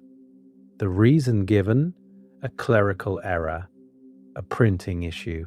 No one in the districts has the power to check. That part matters because you'd still see the seams if you knew where to look. Old tapes with sudden jump cuts whenever the camera pans toward an extra chair on the couch. A Victor's Village street with an extra house fully furnished but never mentioned in broadcasts. An elderly citizen who insists, over ration bread, that there used to be another name on the plaque in the square, even if they can't quite remember the face. So if Victor's Village has 12 houses and only 11 stories, what happened to the missing one? In the next section, we're going to cover how a lost victor might still haunt the system, and what it would take for their memory to break through the Capitol's edits. The psychology of inconvenient victors. So if there's a missing victor, what kind of person do you have to be for the Capitol to not just punish you, but pretend you never won at all? At face value, every victor is supposed to be the same story. Grateful, glamorous, proof that the games work. But here's the real question. What happens when a winner refuses to play the part? The inconvenient victor starts with small, dangerous traits. They won't perform gratitude on cue. They don't thank the Capitol for their trauma. They won't smile on Caesar's couch when the cameras go red. They criticize the games in interviews, even if it's just a sharp joke that lands a little too hard. They show visible solidarity with their district instead of rising above it. They slip extra food to old co-workers at the fence instead of hoarding Capitol gifts. They refuse to mentor new tributes, or they mentor in a way that openly calls the whole system murder instead of honor. Any victor will tell you the games don't end when you win. This is where we talk about the ones who refuse to help the next round begin. So how does the Capitol respond at first? Not with erasure, with leverage. Threats against family, the classic Snow move. You want to keep criticizing, your sister's tesserae might stop clearing, your partner might lose their job. Suddenly you're in forced media coaching. learning which words you're allowed to say. That part matters because it shows the relationship between performance and survival. If that doesn't work, the punishment shifts. Loved ones get targeted for random peacekeeper attention. A cousin disappears into the mines. Or the capital manufactures a scandal. The victor is unstable, addicted, unfaithful, violent. Think about how Haymitch is turned into a walking punchline so no one asks why he drinks. That's soft erasure. You're still on screen, but only as a joke. The breaking point comes when that strategy stops working, when a victor's influence inside their district and across Panem becomes bigger than the capital's ability to spin it, when kids repeat their words more than Caesar's, when Victor's village stops being an aspirational suburb and becomes a meeting place. Imagine a house with its doors always open, poor families sleeping in the marble foyer, the pantry emptied into the seam. Now the village itself is the problem. Our erased victor refuses capital gifts on camera, sends them straight to the square, turns charity into a protest. They stage sit-ins on their own front lawn when the reaping happens, or they host illegal memorials for fallen tributes. The mansion snow-built as a promise of hope becomes a symbol of oppression, and then a symbol of resistance. Real-world regimes have a playbook for this. Dissidents vanish from photos, names are cut from official lists, textbooks jump from one leader to the next with no mention of the person who resisted in between. Panem already does this with District 13, so why not with a victor? Once a winner proves that even a capital-designed reward can be repurposed against the system, the safest move is to delete their story entirely. But memory is messy. You can erase a name from a plaque. You can't fully control what a district whispers.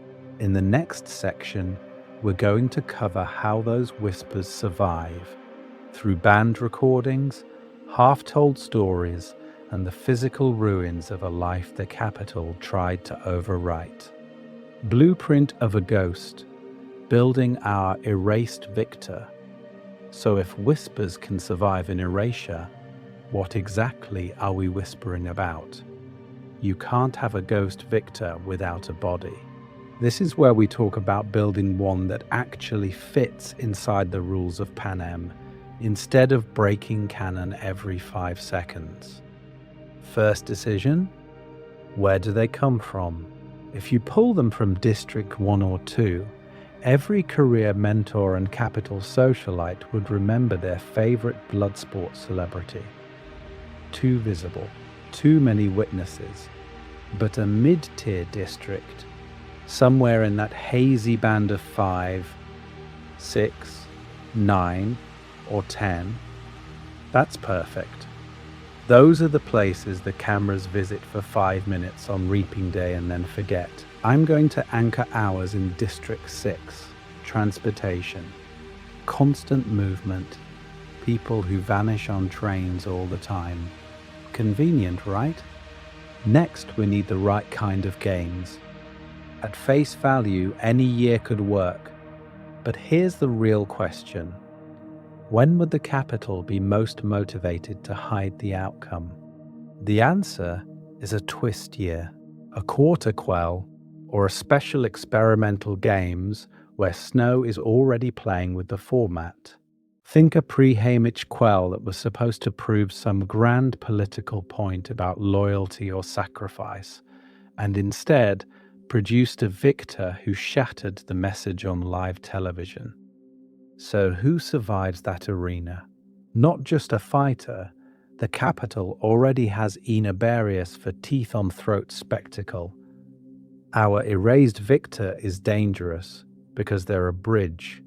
High charisma, but not in a Caesar Flickerman-approved way. Strategic enough to read sponsor patterns, to understand why certain deaths get replayed and others don't. the kind of tribute who forms alliances across district lines and then refuses to betray them in the finale. That part matters because it rewrites the core story the Capitol wants to tell, that in the end, you stand alone. After the crown, Victor's village becomes their stage, and they immediately start using it wrong.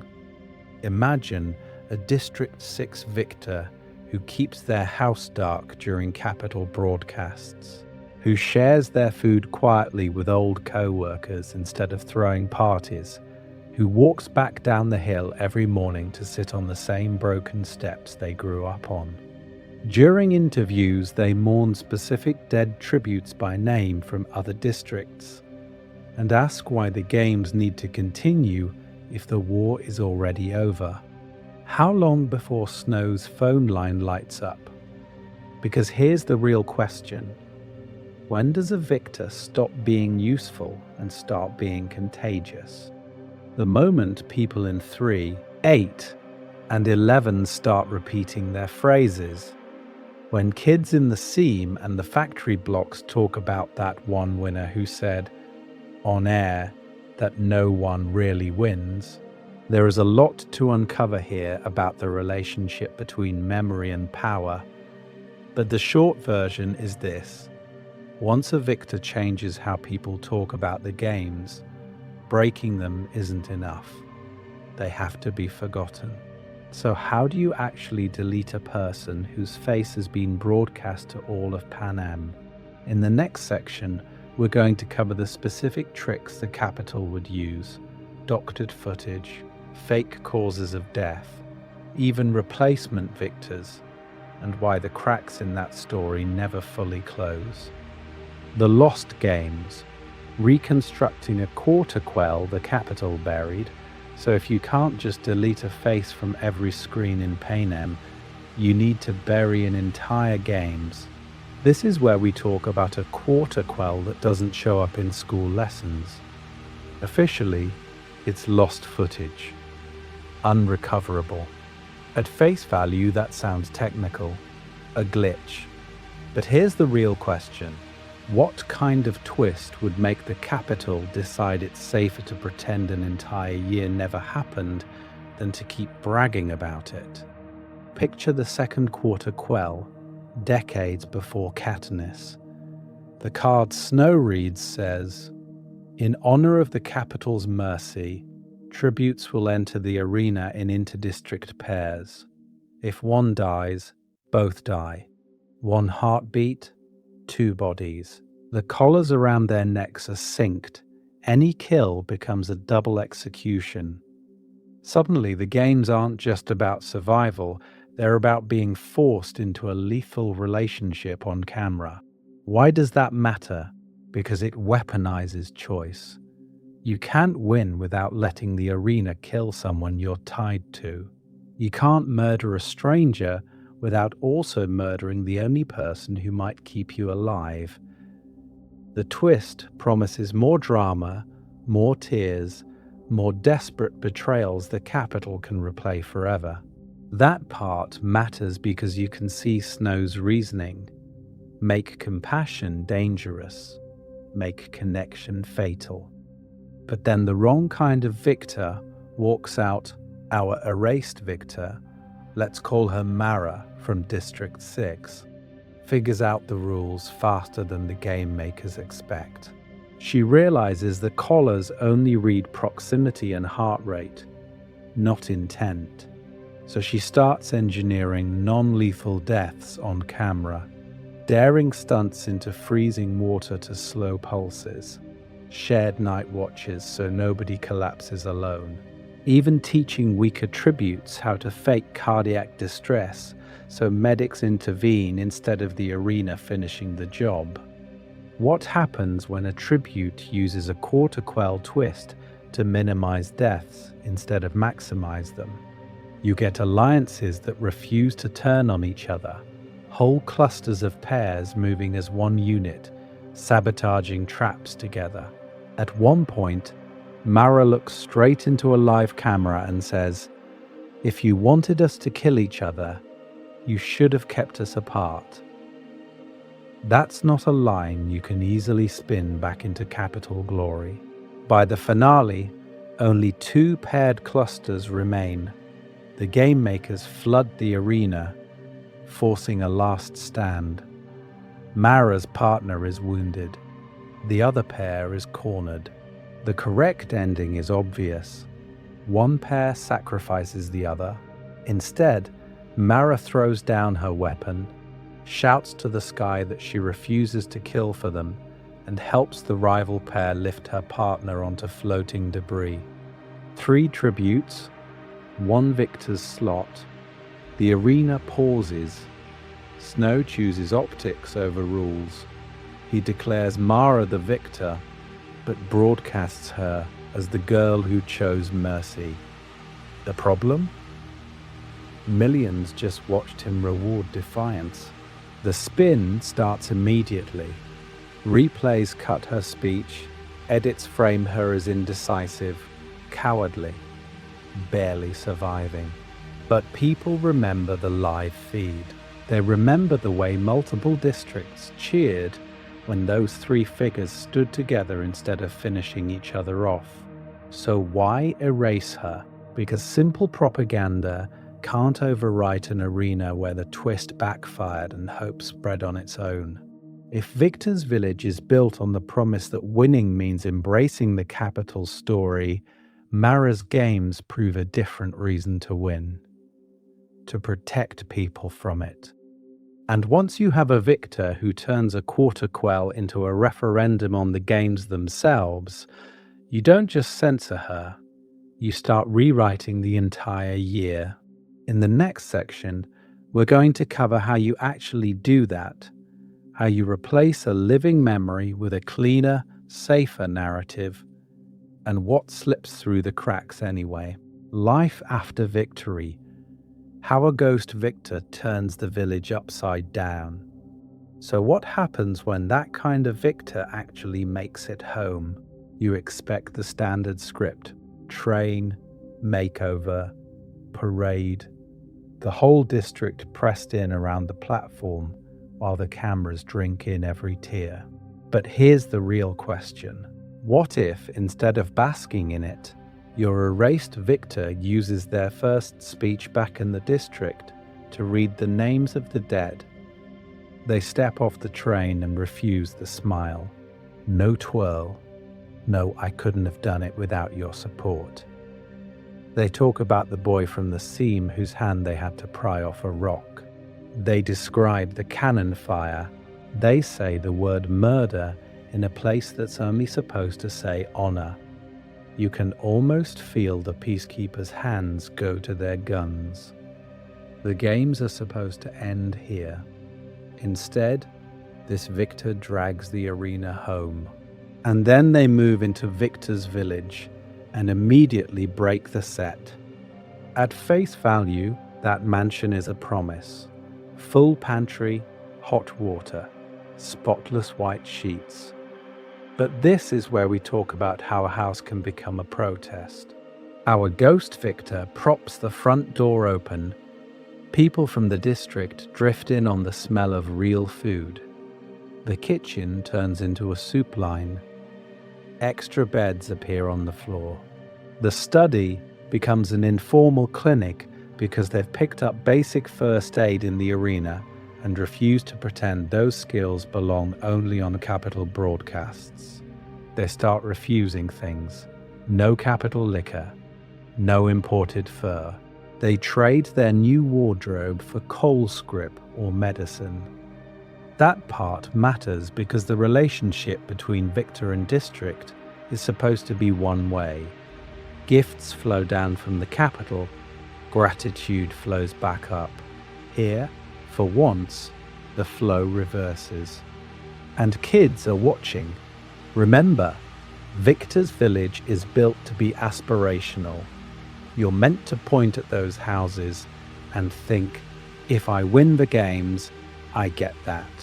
But when you see your victor's windows crowded with neighbors, when you see peacekeepers posted at the gate to keep you from visiting, the fantasy warps. The mansion stops being a dream and starts being a front line. Why volunteer for a promise that clearly comes with chains? The capital responds exactly how you'd expect a nervous regime to respond. Supplies arrive thinner. Certain shipments get lost. Visitor hours are suddenly restricted for the victor's safety. Our ghost victor is hauled off for re-education sessions in the Justice Building. On television, Caesar Flickerman's interviews shift from charming to chilly. More questions about gratitude, fewer about trauma. He interrupts. He corrects. He laughs a little too hard when they mention hunger in the district. There is a lot to uncover here, but the pattern is simple. Every time the victor turns their home into a space of resistance, the capital tightens the frame. And then Snow realizes the problem isn't just the person. It's the address. As long as this victor exists in public memory, Victor's village in that district cannot function as pure propaganda. Every shot of those houses risks reminding people that someone once used their reward to defy the games. So the next step isn't just punishment, it's erasure. In the next section, we're going to cover how you scrub a victor out of broadcasts, out of textbooks, and even out of other victors' interviews.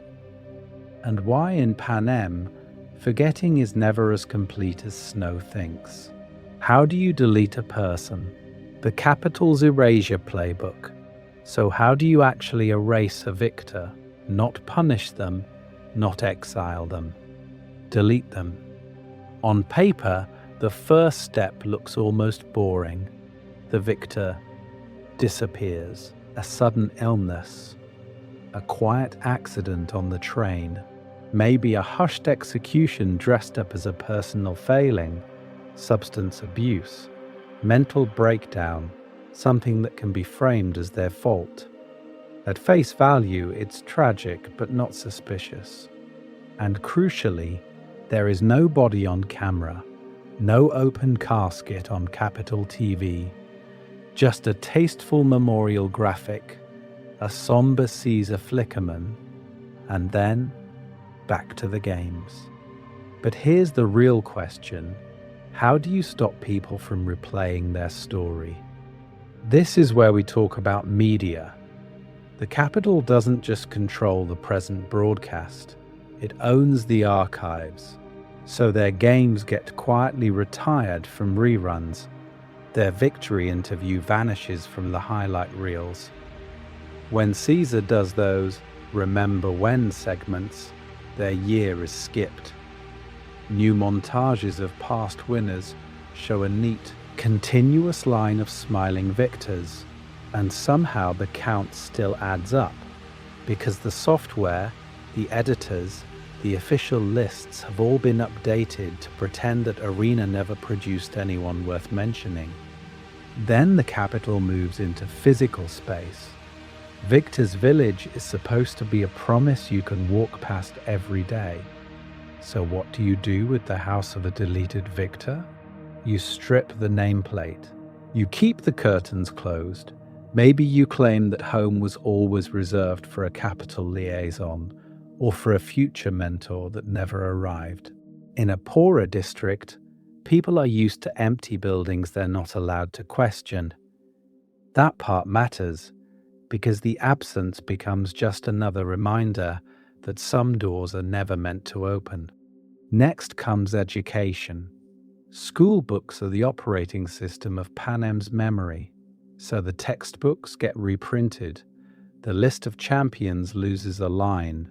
Kids memorize a slightly different number of games or victors, and any teacher who remembers otherwise learns to keep that memory to themselves. You think back to District 13, officially destroyed for decades.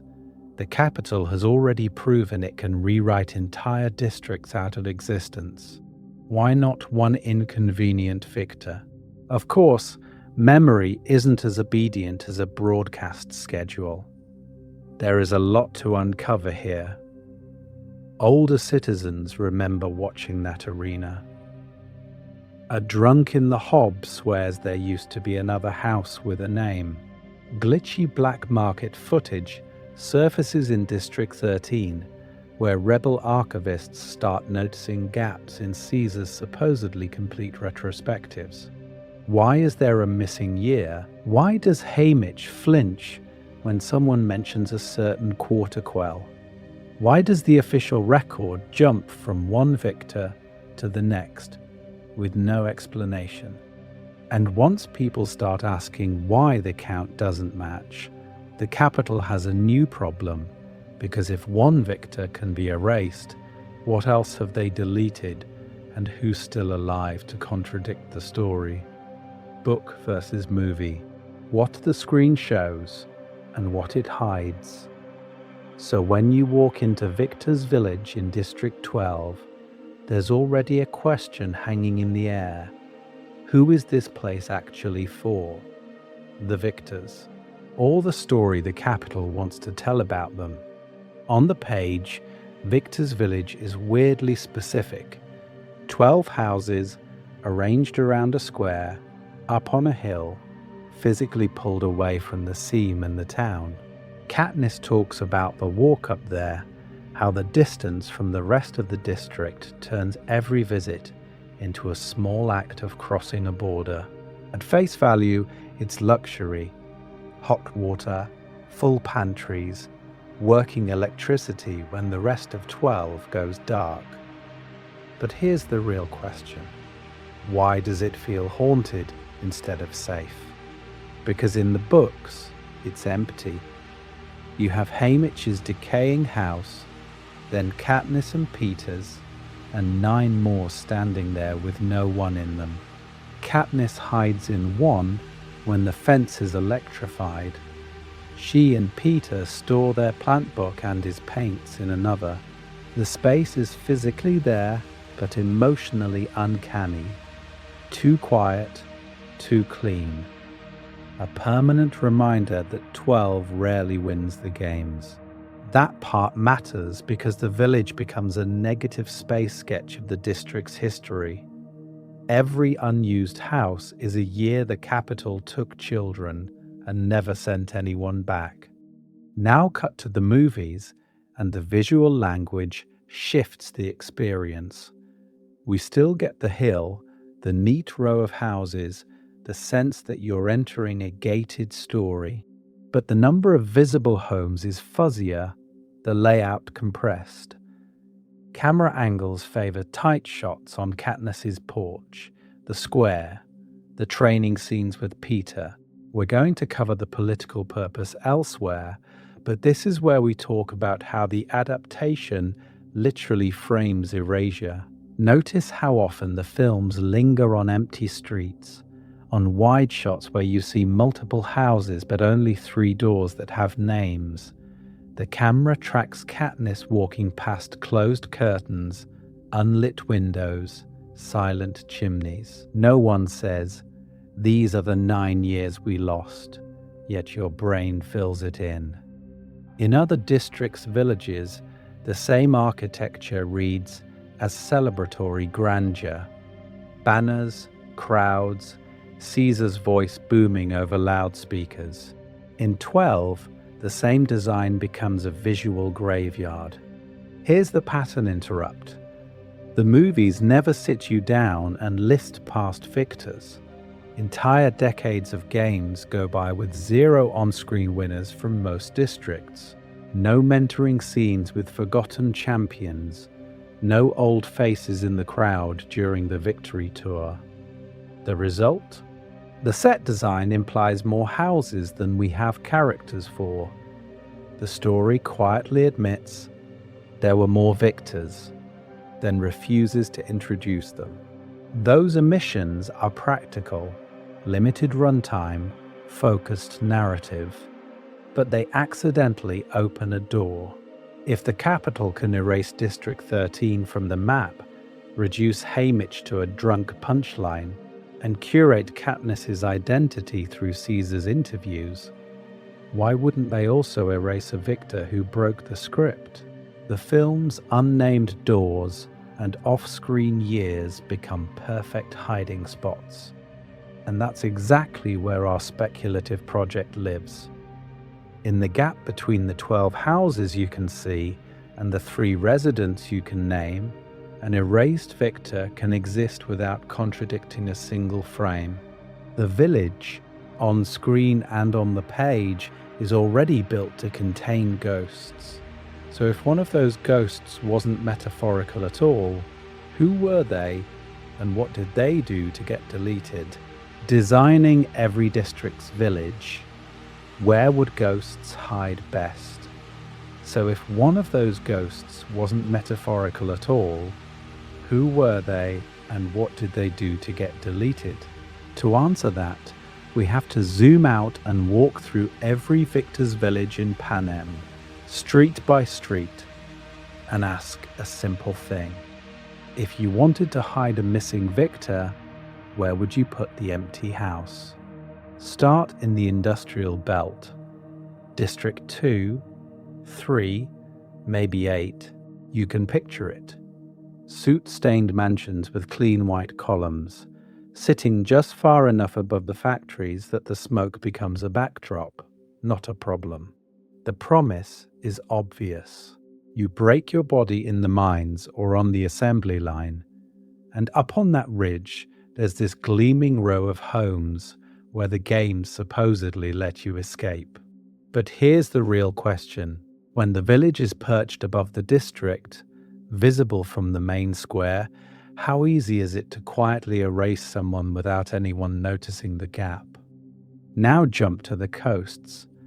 District 4's version practically designs itself. Seaside villas with broad balconies, nets and sails turned into tasteful decora. A view that screams, "You earned this." At face value, it's aspirational propaganda perfection.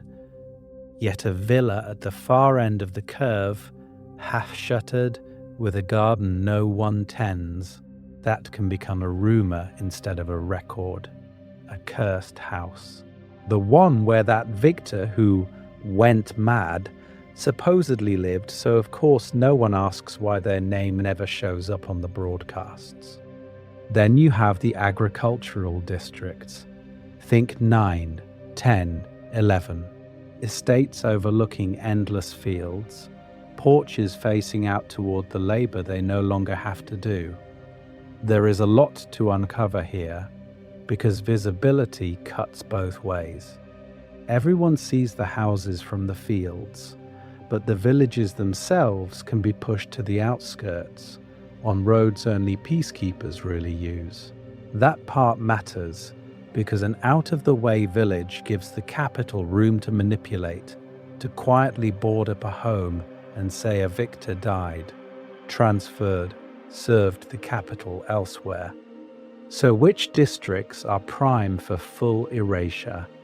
You look for underused villages, places with more houses than winners, where mentoring has never produced a long list of champions. Districts where peacekeepers are notoriously strict, or where the local mayor owes their entire position to capital favor. Those are the places where a missing door plaque isn't a scandal. It's just another thing no one dares to question.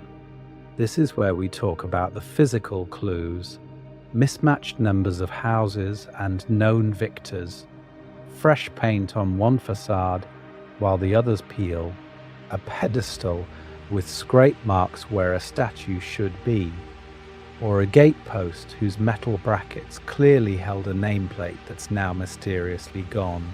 You've seen how Haymitch is soft erased into a joke. Imagine that, but to the architecture. And somewhere in that landscape sits our erased Victor's home. One anomaly among many. A house that technically exists, wired to the grid, listed on some internal capital ledger, but treated in the district as an absence. Kids dare each other to run up and touch the door. Adults change the subject. The relationship between the official story and the street rumor doesn't add up unless you accept the forbidden answer. Someone did win those games. They came back here, and then the Capitol decided the safest victor is the one who still has a house but no name. So who were they? And what about their victory made simple forgetting more dangerous than death? What an erased victor reveals about freedom in Panem.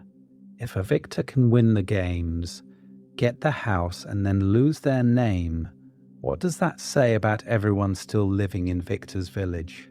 On paper, this hilltop suburb is the finish line.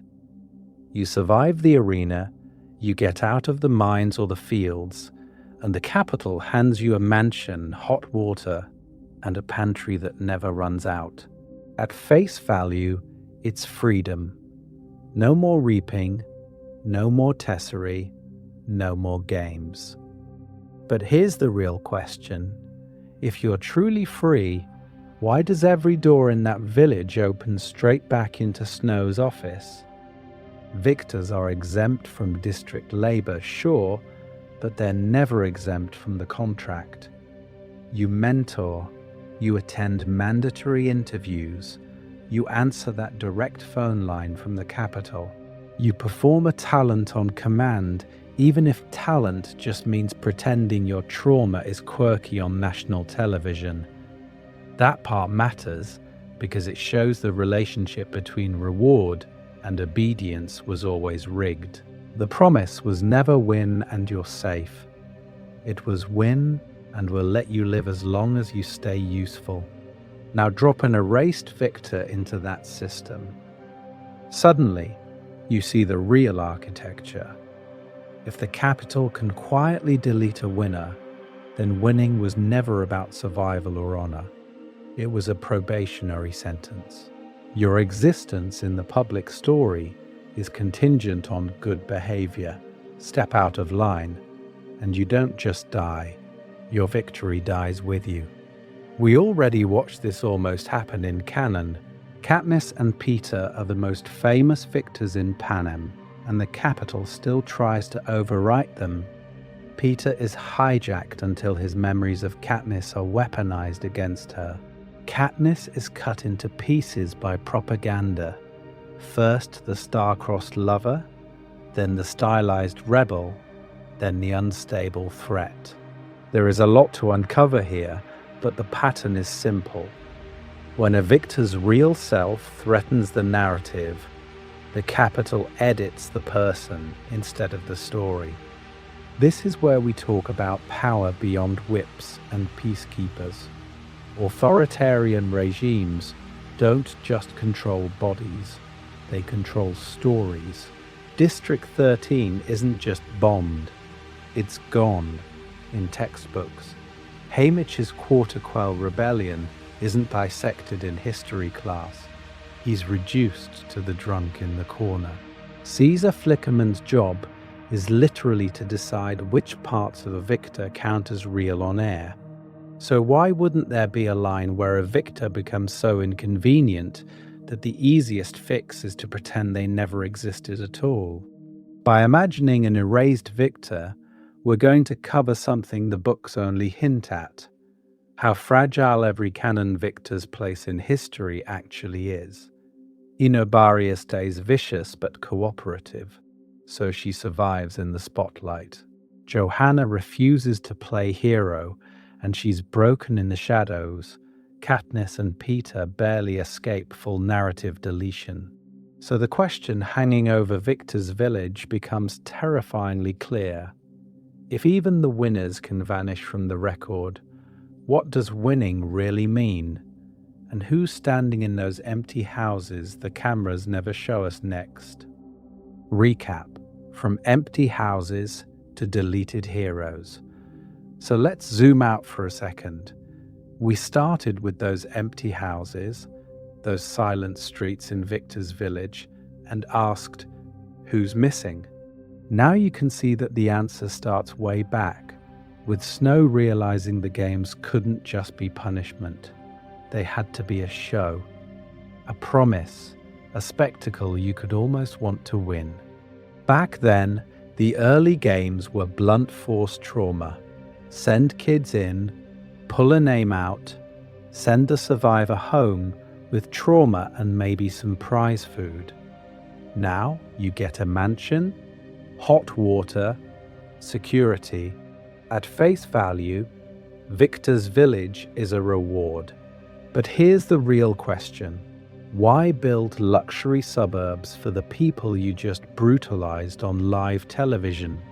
The reason is that part matters because it turns terror into aspiration. We've seen how volunteering and the career culture grow out of that. When your district can literally point to a glowing house on the hill and say that's what happens if our tribute wins, suddenly the games have a twisted logic. You're not just avoiding death, you're chasing an upgrade. The capital doesn't have to drag you to the arena kicking and screaming. It nudges you there with manufactured hope and visible real estate. This is where we talk about mechanics. Victor's village is placed apart, elevated, so kids in the seam or the factories can see the mansions but never touch them. The relationship between those bright windows and the dark streets below is the whole point. Add in the rule that a victor's family is safe from the reaping, plus district-wide feasts when you win, and suddenly the games become something communities participate in willingly, or at least less unwillingly. That's not an accident. That's design. But the capital doesn't just build houses, it builds stories. We walked through the Canon groundwork.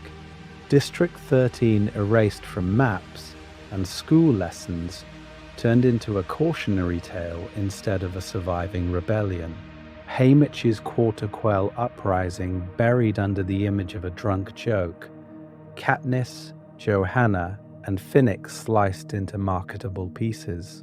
You don't see their full trauma on Caesar's stage. You see curated victors edited for maximum control. Pattern interrupt. If they can delete a whole district, what chance does one inconvenient victor have? So we reconstructed our erased winner, the victor who came home and refused the script. They used their mansion as a protest site, turned parties into funerals, painted walls with names of dead tributes, maybe even refused to mentor. Suddenly, Victor's village stops selling hope and starts broadcasting dissent. The capital's response? Scrub them. No reruns, no textbooks. Their house stands, but their segment of the broadcast reel is gone. Which brings us back to those empty houses. We're going to cover one hypothetical victor, but here's the real question to end on. How many others were softened, rewritten, or quietly deleted so the games could keep functioning? How many stories are buried under the capital's version of history? And what happens if even one of them is dragged back into the light? Your turn, rewriting the capital's history. So here's where it stops being hypothetical and turns into your turn at the games board. If the capital can erase one victor, what's to stop them from erasing 10 or 20? Here's the real question. If there is a blank space in the record, who do you put there? I want you to design your own erased victor. Pick a district, not just somewhere out there, but a specific place with a specific industry and a specific relationship to the capital's power. Is your missing winner from District 4 sabotaging luxury seafood shipments after they come home? Or from District 3, slipping glitches into the arena code so the broadcast cuts at the worst possible moment for Snow's narrative? This is where we talk about the exact point they became too dangerous to tolerate. Was it a speech on Caesar's couch that went a sentence too far? A victory tour stop where the crowd reacted in the wrong way? A quiet refusal to play hero that made hope spread in the wrong direction? At face value, the capital only needs victors who sell the promise that the games are survivable if you play along. So tell me, what did your victor do that shattered that promise? Did they win without killing anyone on screen, making the whole spectacle feel rigged? Did they target career tributes in a way that humiliated the system instead of glorifying it? There is a lot to uncover here when you start asking why this person, out of all the winners, had to be deleted. Then, take it back to Canon. If you're going to hide a victor, the traces don't vanish perfectly. Where in the books or films do you see an odd gap that could hide a name? An extra house in a victor's village that never gets mentioned again? A weird line from Effie about honored guests that never show up? A year of the games that's strangely underdescribed? District 12's surviving village after the bombing? Haymitch's half-told quarter quell? Even the way District 13 itself has turned into a ghost in the curriculum? All of that is practice for smaller erasures. I want your canon-based theories in the comments. Point to the empty chairs, the missing plaques, the broadcast years we never see. If you've got page numbers or timestamps, even better. And if your brain is already in creative mode, push it further. Draw the ghost houses in Victor's village with one window always dark. Write a short story about a glitchy games replay where the announcer's audio drops every time a certain tribute's face appears. Map out Panem and mark the districts where you think erased victors would have lived, and why those districts, for political reasons, would be too dangerous to celebrate. If you enjoy this kind of deep dive into the capital's propaganda machine, into the way hope and fear are engineered, you're exactly who this channel is for. We're going to cover more of these hidden corners of Panem, more of the stories that don't fit the official reel. Share this with the friend who still has questions about the empty houses. Join the people who refuse to accept the capital's version of history as the only one available. Because in Panem, survival was never just about staying alive. It was about staying remembered. And as long as you keep asking questions, no victor, erased, rewritten, or half forgotten, is ever completely gone.